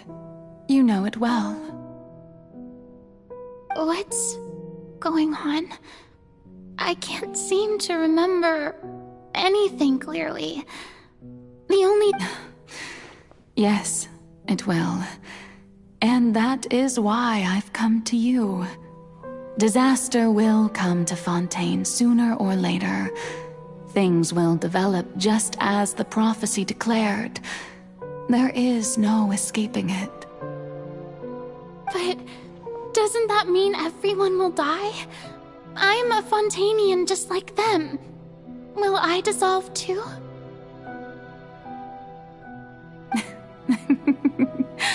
Oh, don't worry. Magical meetings exist in this world precisely to give people a chance to turn things around. It is the reason why you met me today. I will tell you how to save everyone, but you may have to suffer somewhat.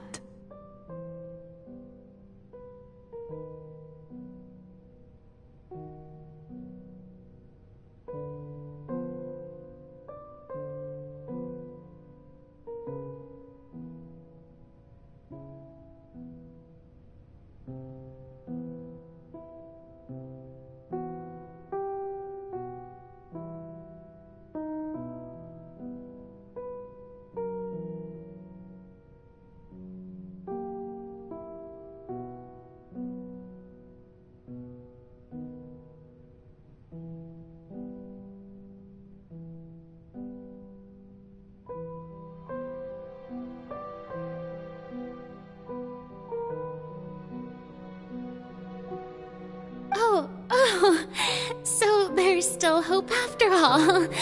Goodness, you frightened me. You spoke so much and with so much certainty. As for the suffering, well, I will admit that the first thing that came to mind was, why do I have to be the one to suffer? But if the prophecy will come true, I'll also die anyway, right? So, if I've already met you as my magical meeting in this world, if there were scales, with all the people of Fontaine on one side and my pain on the other, is it not obvious where the scales should tilt? You truly are the perfect human, my ideal. I suppose this would also be the justice that belongs to you. Huh? Don't worry, it's nothing. Listen well. Fontaine has just lost its Hydro Archon. I need you to play a role, that of the new Archon. Play as a god?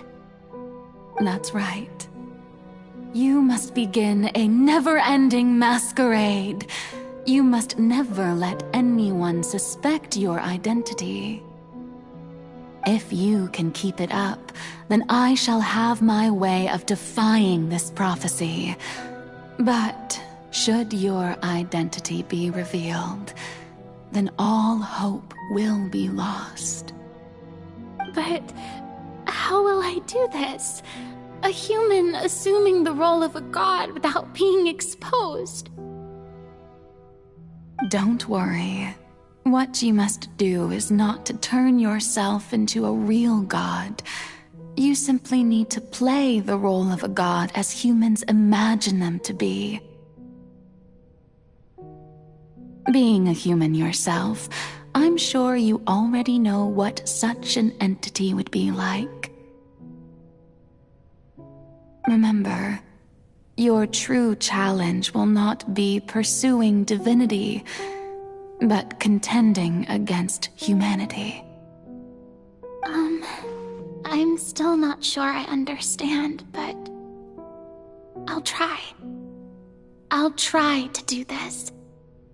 So, how long am I going to have to play this role?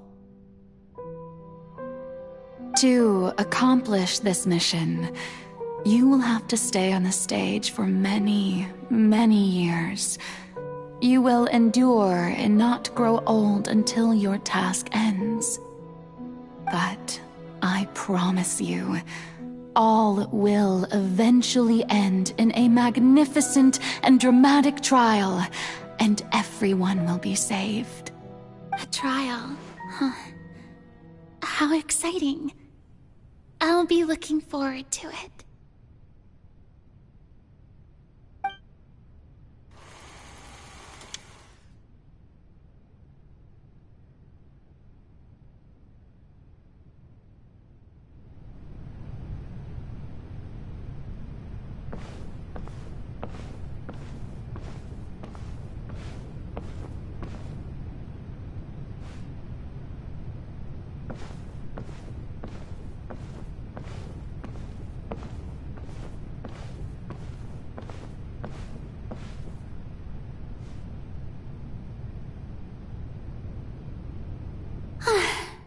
The Maison Cardinalise has announced my accession, but this is my first time facing the people. What should I say to most appear like a god? To be honest, I still don't know. Perhaps I should first try to act natural. Ladies and gentlemen, good evening, and welcome to the Opera Epiclese. I'm sure you've all heard about how I have taken on the role of Hydro Archon. Indeed, I am Farina de Fontaine, your new Archon. In truth, I know little about becoming a nation's new god, but it will be my honor to guide you all. As the god Focalor, the god of justice, I shall do all within my power to lead you into an age of fairness and justice. Once again, thank you all for coming. If you should have any questions or suggestions, please send them to the Maison Cardinalise. The future of Fontaine will require us to work together, after all. This should do it. I thought I might stammer, but thankfully, I was able to convey my thoughts just fine. Okay, and next. That's the new Hydro Archon. Is this some kind of joke by the Maison? I would have thought that a being that surpasses humanity would be a bit more assertive. Hey, did you hear that? She even told us to send her suggestions there at the end. Shouldn't gods be all-powerful? She's being so modest. What's the difference between her and an ordinary person, then? If you ask me, perhaps the succession didn't actually happen. She might just be a Maison back puppet. Wait, what's going on? Why is everyone suspecting me of being a fake? Oh, this is bad. If I get exposed here, there'll be no saving the people from the prophecy. Right. Mirmi said that I just need to play the role of a god as humans imagine them to be. Calm down, Furina. Think. What do the people want? How would they imagine a god to speak and act? Assertive, with a strong sense of presence. One who can dispel all doubt. That is the character I'm fated to play.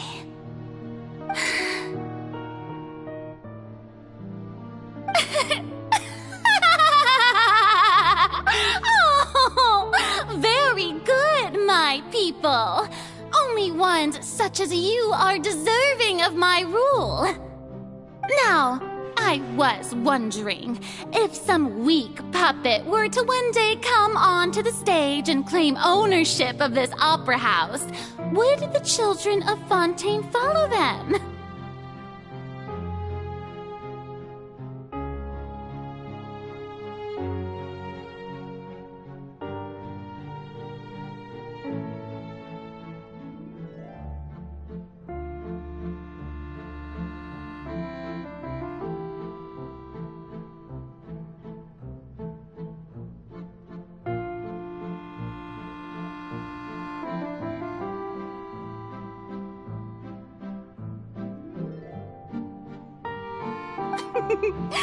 Well, it seems that you would all see right through them.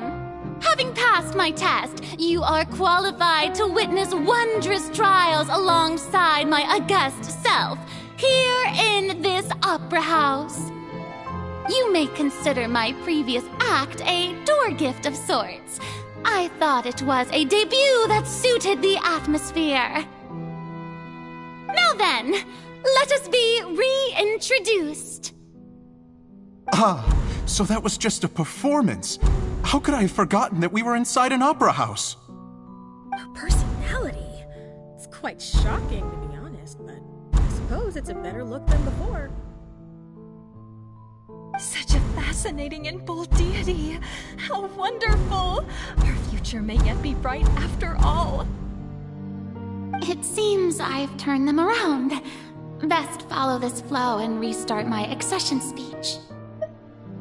My dear people, whether you acknowledge me or not, whether you trust me or nay, I say to you, keep faith in your ardor for justice. We have heard it said that this nation's sins can no longer be washed away.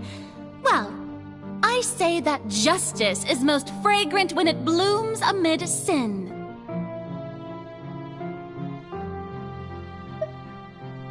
The scales of justice should not weigh heavy in the hands of its God. On one side, it must carry fairness and justice. And on the other, praise and applause. May law be the prayer on our lips. May judgment be our worship. Let us light the fires and drink to the future of Fontaine. There is no trouble in this world that justice cannot solve. All that is needed is for you, my people, to believe in it, heart and soul. So long as I, the Archon Focalor, stand within the Opera Epiclese, so long as I stand before the Oratrice, I shall even judge the gods of this world!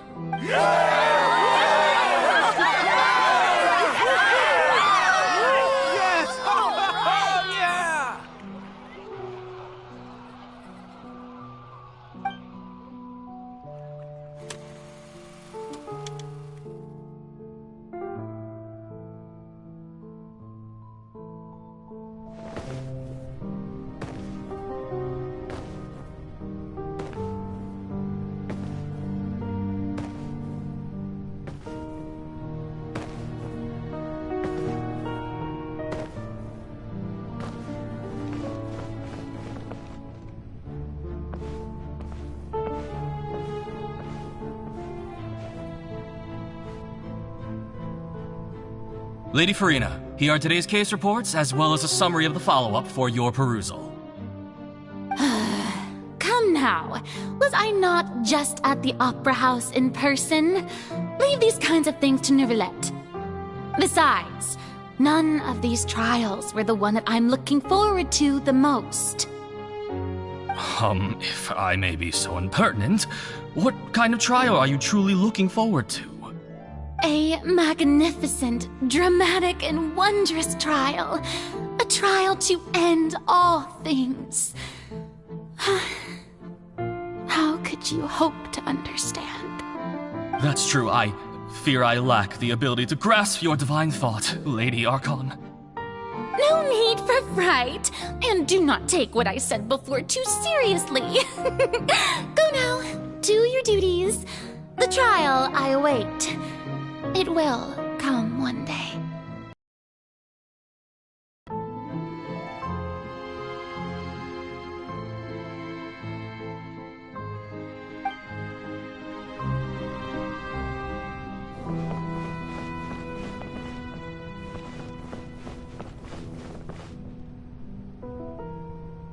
Lady Farina, I don't know what to say.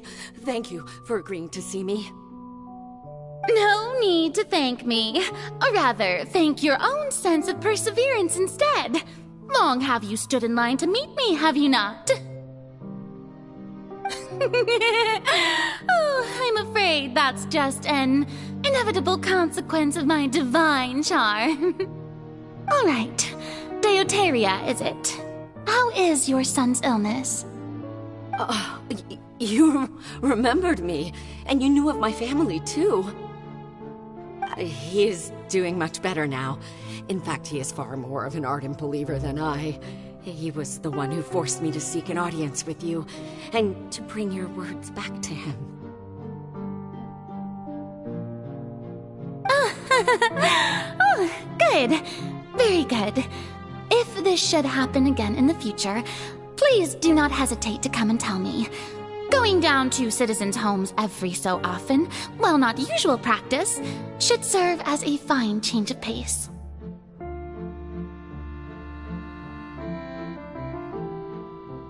Oh, you're such a gentle and wise god.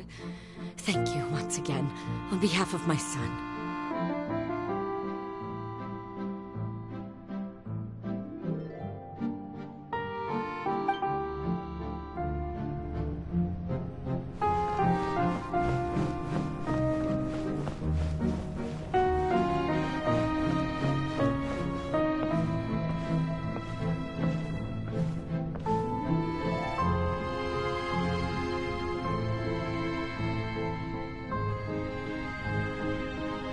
Lady Farina, here are the latest hydrological reports.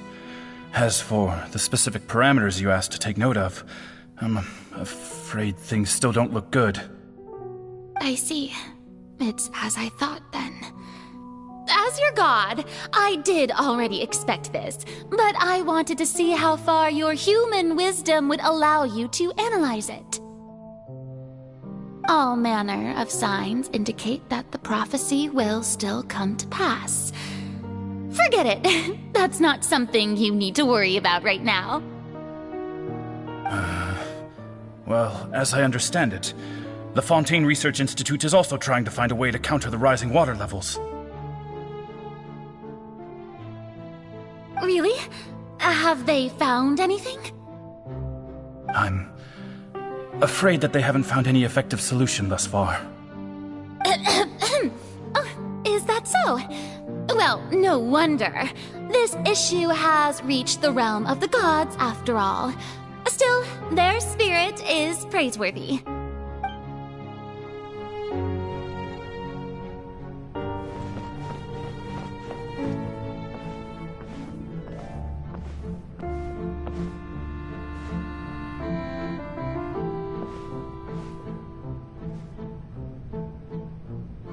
The day is finally over.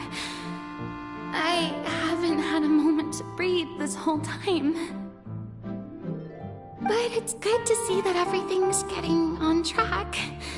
There are no longer any voices of suspicion. Maybe this is fine. I just need to keep going, and everyone will be saved. Alright, Farina, don't think too hard about this. You need rest. Tomorrow's a new day.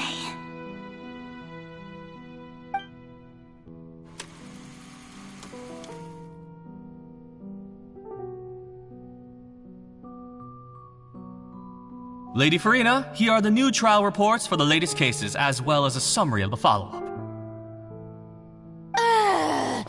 There'll be no need for that. I've seen them already.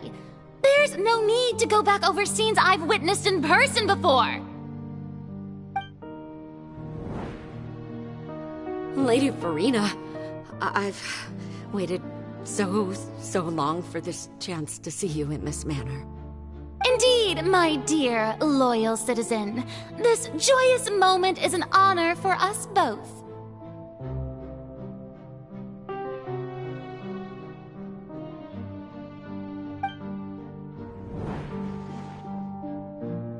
Lady Farina, we're detecting significant hydrological anomalies near Poisson. Understood. Keep monitoring. Keep me informed should anything come up at the Institute.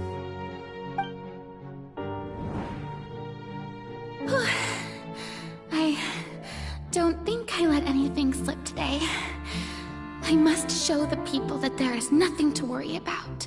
I just don't know when these days will end. I feel utterly exhausted. Best to rest early today, too.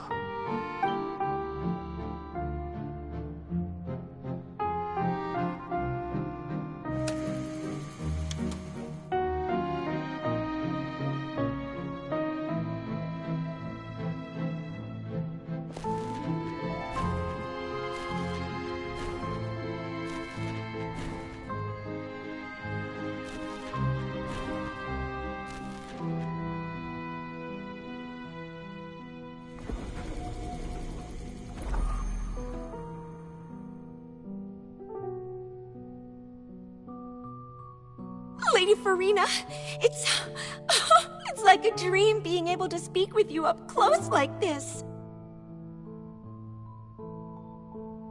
I've heard that the first member of our family who was honored to receive an audience with you was Madame Deoteria. And what a fine family yours is indeed. It brings me great joy to meet such a faithful believer, a descendant of a line most ardent. Surely you exaggerate, Lady Farina. My lady? What is it, good citizen? Oh, are you crying?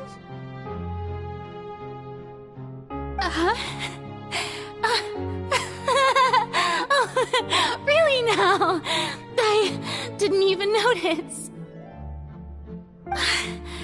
This must be the overflow of hydro from my person. Well, can't quite help being the god whose dominion is the waters, can I? No wonder. No wonder. A manifestation of your power, then. Oh, Archon, I am honored to have witnessed it. Honored it.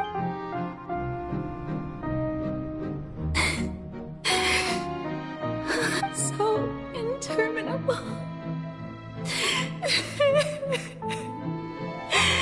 So lonely. longer. Hundreds of years must have passed by now. Perhaps the show must go on for hundreds more. I never imagined that it would hurt so much.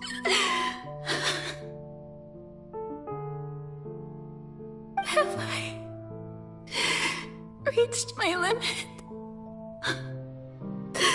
No. Perhaps I reached it long ago. Today I didn't even notice my own tears.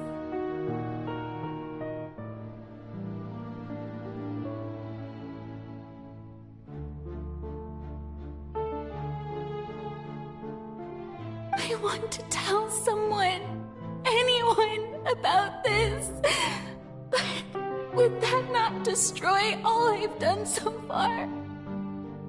I've conducted so many investigations across the centuries, but there's not even a sliver of hope that we might break. All I can do is keep heart. I must maintain this act.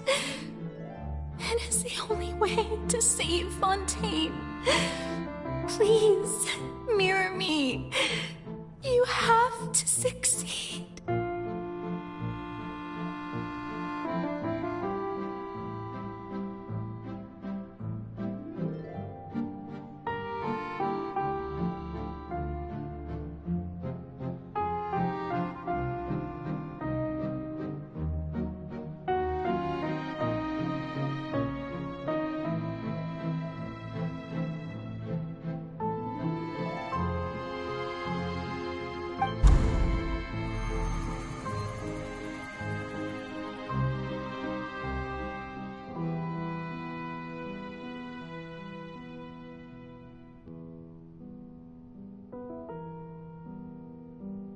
Farina, you don't have to shoulder this burden alone. Although I don't know what you might be keeping from everyone, your people are more than willing to share your burden with you.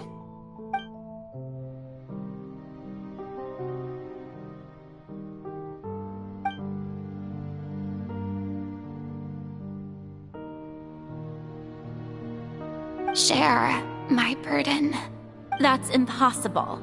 It was fated right from the start that this would be my duty alone. But even if your burden doesn't need to be shared, you can still choose to confide in someone. Just share it with me. A witness. Yes, I've heard that you came to Tevat from beyond the stars, yes. In other words, you never belonged here. And if Tevat is, in its entirety, a show on a stage, then you're just a spectator, aren't you? If that's the case... He's right. I could confide in him, couldn't I? But if things don't play out as expected, the people of Fontaine will be the ones to pay the price. No, Farina, you shouldn't be selfish.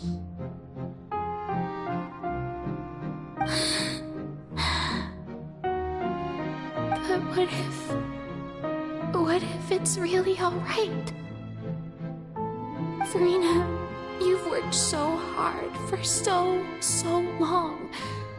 Surely it would be okay to put yourself first for once. Just this once. Is it such an outrageous thing to do anyway? To find someone in whom you can confide your frustrations and sorrows?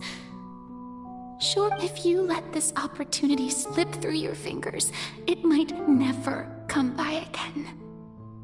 Think about it long and hard.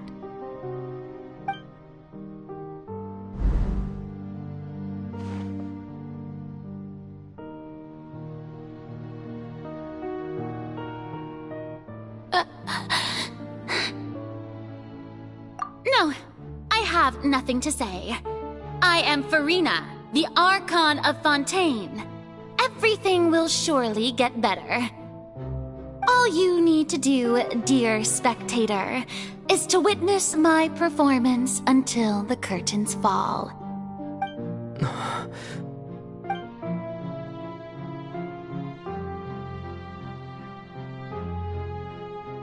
Fine.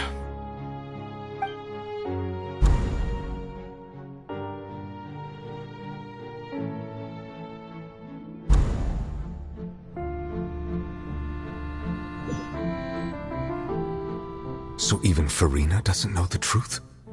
You've never once let her in on the full plan? Yes, it had to be done.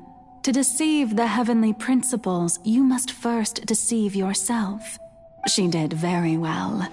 If she had let her resolve falter even once in these 5 centuries, Fontaine would have been doomed to the most tragic fate. It seems that trusting humanity was the right decision after all. I believe that I understand how your deception works, but that is only half the truth, is it not? How would you build on this foundation to save the people of Fontaine?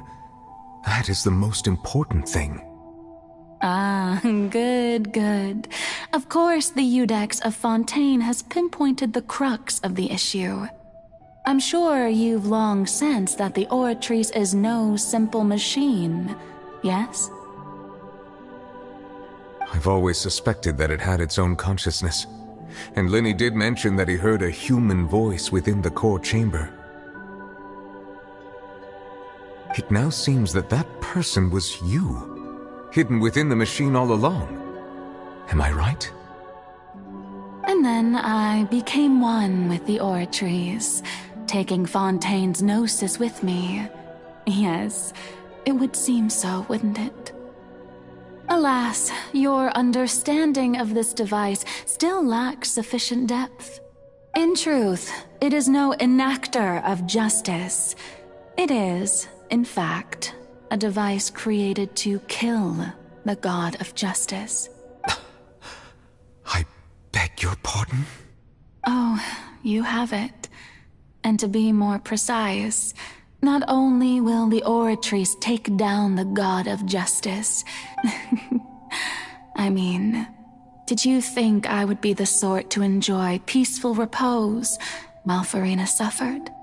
My work over these last 500 years has been to constantly accumulate indemnitium within the Oratrice.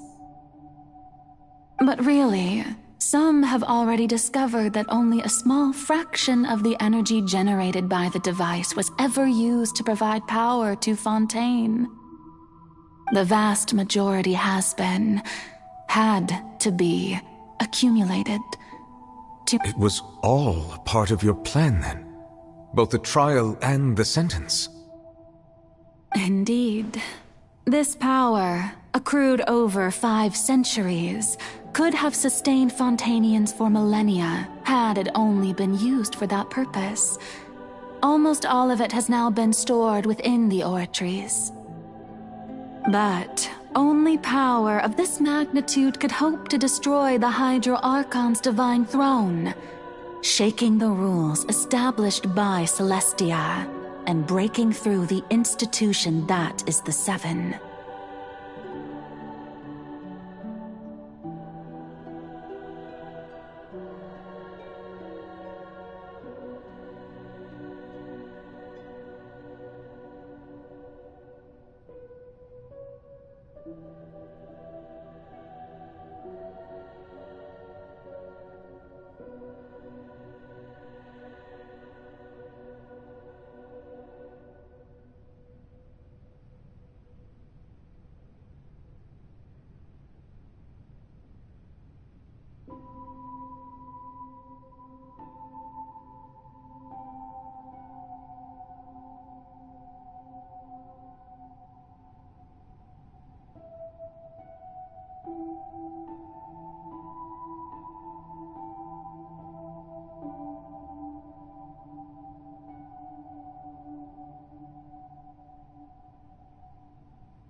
So the Oratrice's call for death was for neither Farina nor Focalor, but for the Hydro Archon. The destruction of that divine throne. If I do not misunderstand your intent, you must be...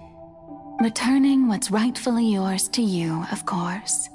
In other words, this was all done to return the authority of the Hydro Archon to the Hydro Dragon of this planet. But...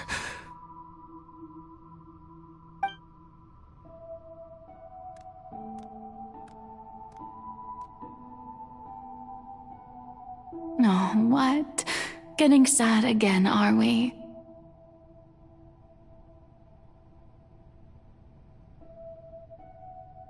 The authority of the ancient dragons shall soon be yours once more, O Hydro Dragon Sovereign.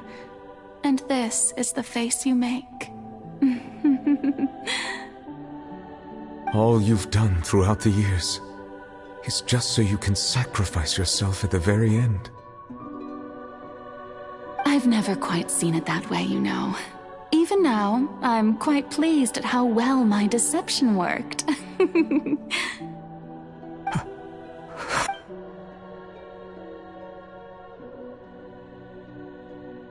Hydro Dragon, don't cry.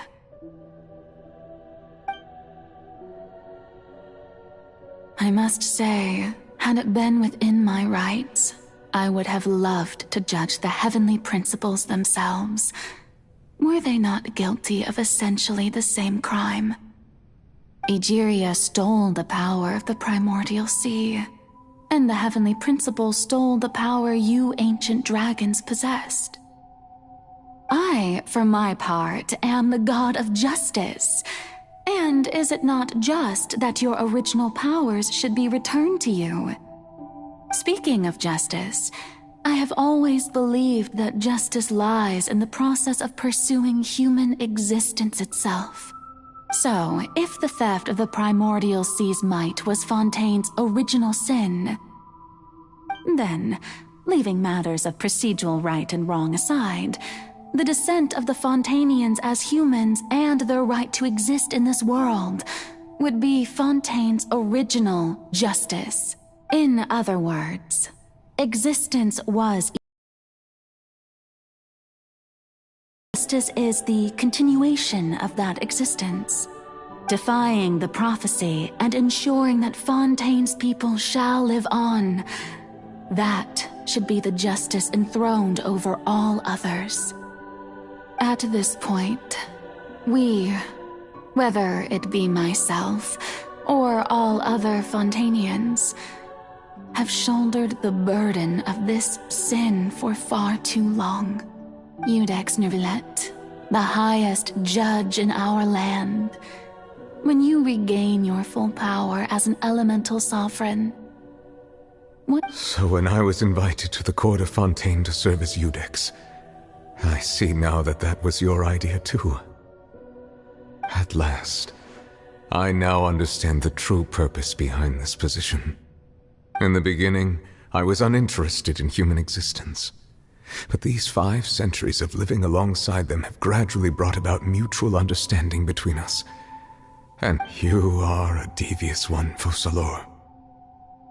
Things being as they are, surely you know that I could never declare them to be guilty.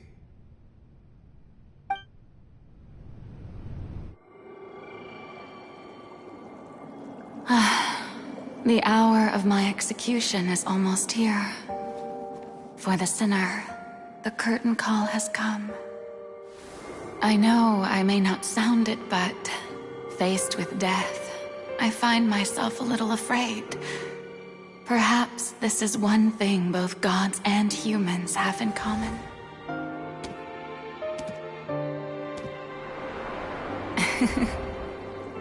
Farewell, Nervillet. I hope you've enjoyed the part you played these 500 years.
Codex Nouvellette, hereby declare,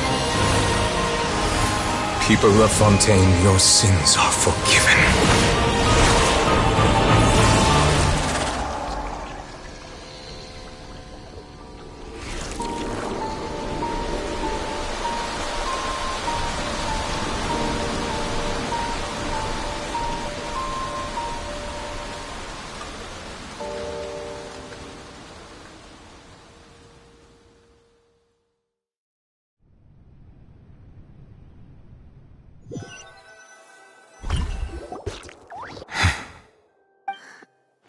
What just happened?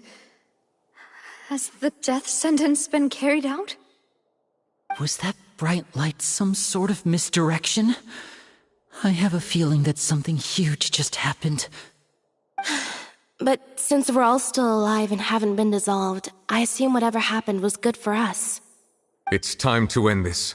We must mete out punishment to that beast.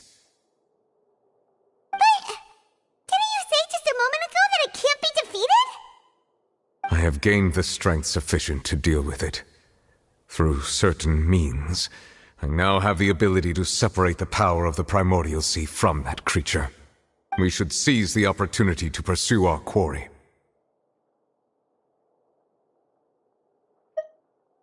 Traveler, now that the oratories can no longer function, I require an executor to help me mete out justice.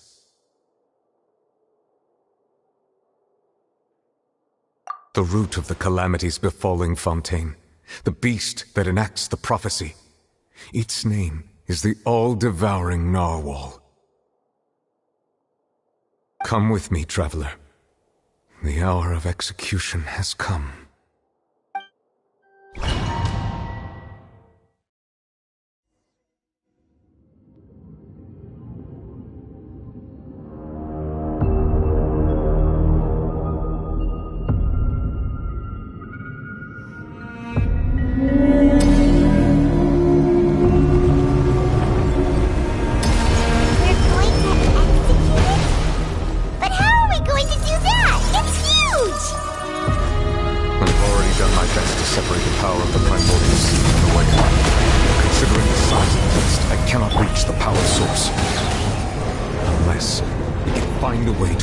From within, shall share a part of the ancient dragon's power. We shall return the way together.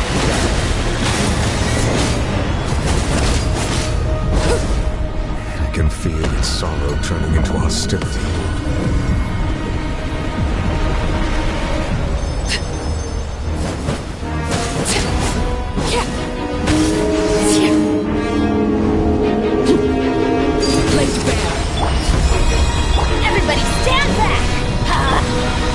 Stabilize!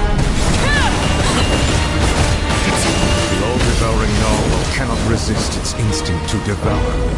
Continue to trigger its hostility. Chance will present itself.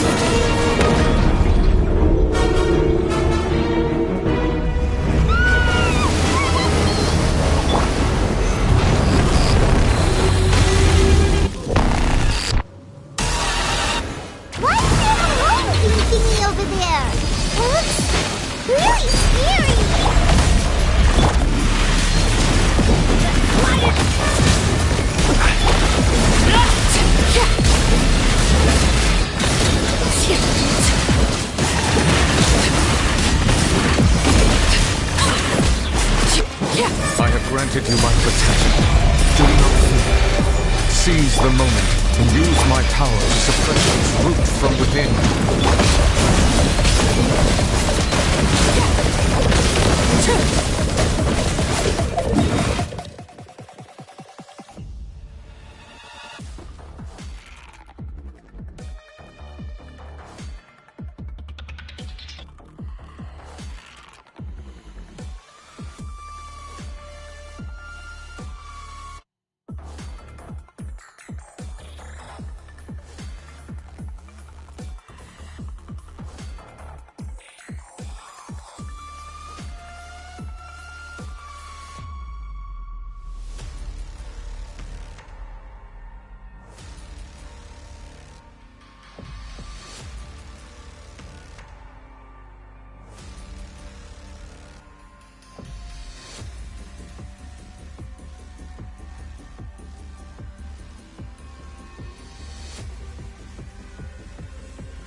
Thanks for helping with the cleanup. It should have been my job, but... oh well. It was just supposed to be a short private training session for me. I didn't think that my disciple and my master's pet would start brawling in the meantime. Well, actually, I had a feeling that it would happen at some point, but they bumped into one another earlier than I thought. What a blunder. I suppose I'll have to swing my sword 3 million times as penance. That power. Who are you exactly? Paimon has an idea. From what she said earlier, she must be Child's master. Skirk, right? It's just that he gave us the impression that she was the less talkative person. I simply did not have anything to say to the weak. But you, on the other hand, managed to defeat the all-devouring narwhal without using power from beyond this world. So you may speak to me as equals.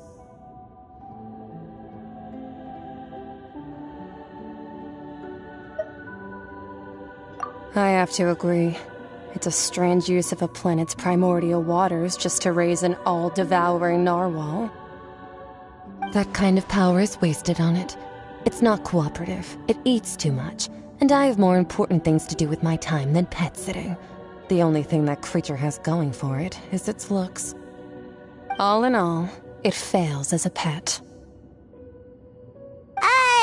Miss Skirk? I think you might have missed the point. The point being? Well, being that this pet almost destroyed an entire nation. So what sort of person is your master? Well, Child's master's master. Wait, is that right? Oh, right. So you don't know him. Sorry, I assumed you did. His name is Sir Telogi. Huh? I am unfamiliar with that name. Huh. So Master isn't sufficiently famous. How should I describe him then? Have you heard of the name The Fowl? The Fowl? Still nothing? Well, how about the Visionary? Vetterfulnir then? Or Gold Rhindaughter? Ooh, that one we've heard! Rhindaughter's part of the Hexen Circle. She's Albedo's mom, right?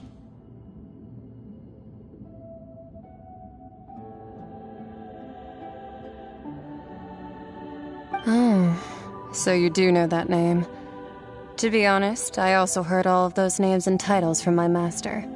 I don't actually know them either. But I suppose you understand now, yes? My master is likely a similar sort to Rhindaughter.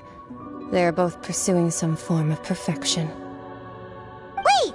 Didn't you also mention a visionary person? Paimon didn't quite catch their name. Actually, never mind that. I believe it expedient to inform you.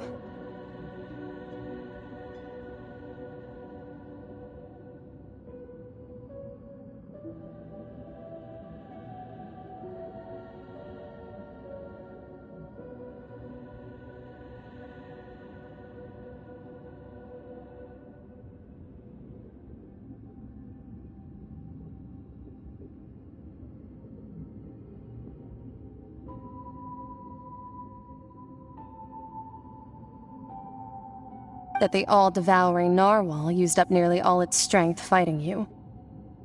Such roiling hydro energies will prove difficult for the planet's deep seas to digest. As such, the fontaine back on the surface has most likely been thrown into chaos.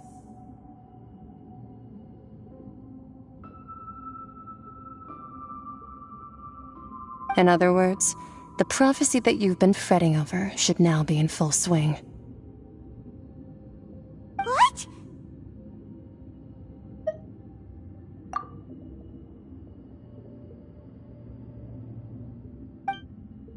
Not to worry.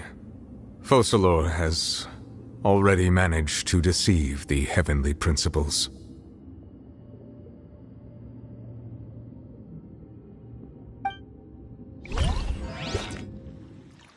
In the end, the people will all be dissolved into the waters, and only Farina will remain, weeping on her throne.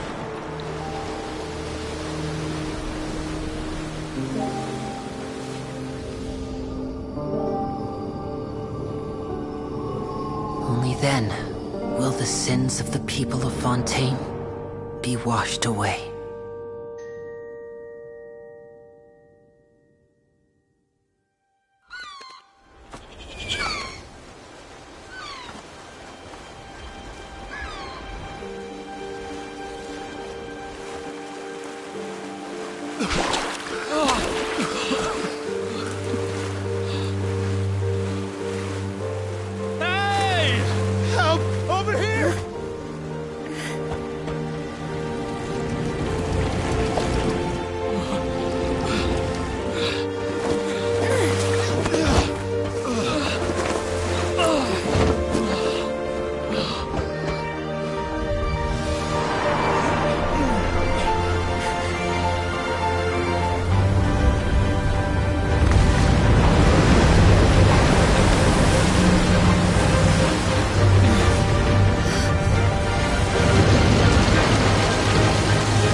All hands, initiate emergency rescue!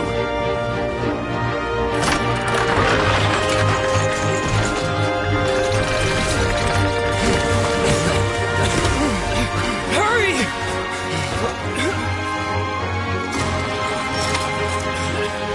Hey, lend a hand!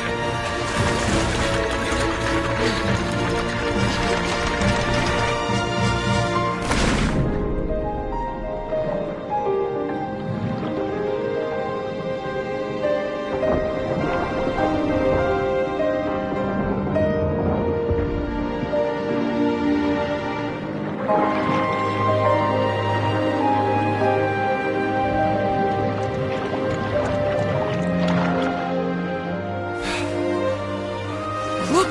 The water's receding!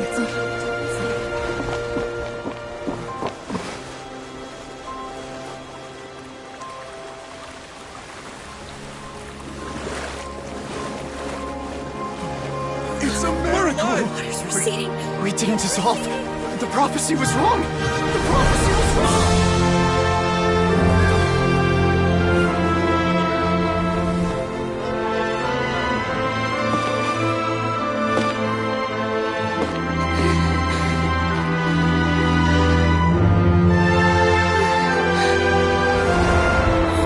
Are you right?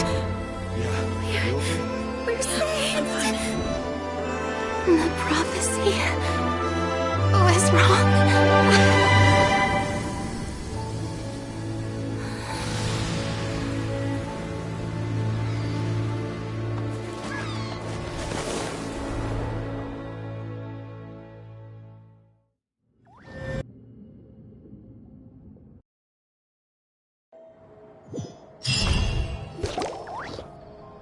The soil renewed.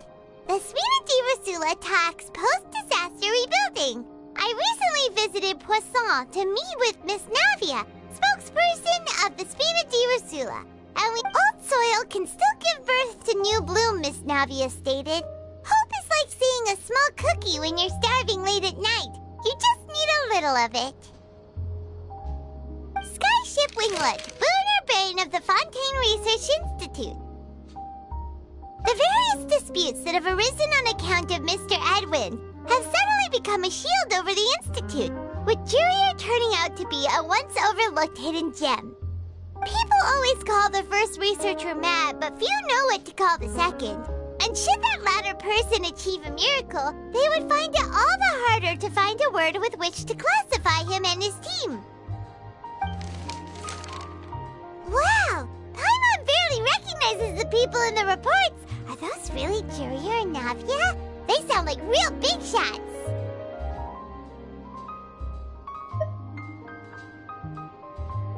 What do you think? Pretty enthralling, huh? The Steambird's idea was pretty simple. With the disaster just having passed, we would print a free edition packed to the margins with good news to calm people down. The value for these big scoops lies in their inevitable follow-ups. We'll publish further reports and go into the stories behind those people. Edwin's assistant, Jurier, created a true flying ship, while Navia is leading people in the reconstruction of their home. I'm sure that these stories could draw even your well-traveled eye. Paimon's curious too! Wait a minute. Didn't we watch everything happen from start to finish? What's there to be curious about? And that's exactly why I'd like you to come conduct interviews with me. You're the best incubators of news, if you haven't noticed. And also, with you around, I'm sure I'll get to see that Duke. Are you sure? Hasn't he turned you down several times already?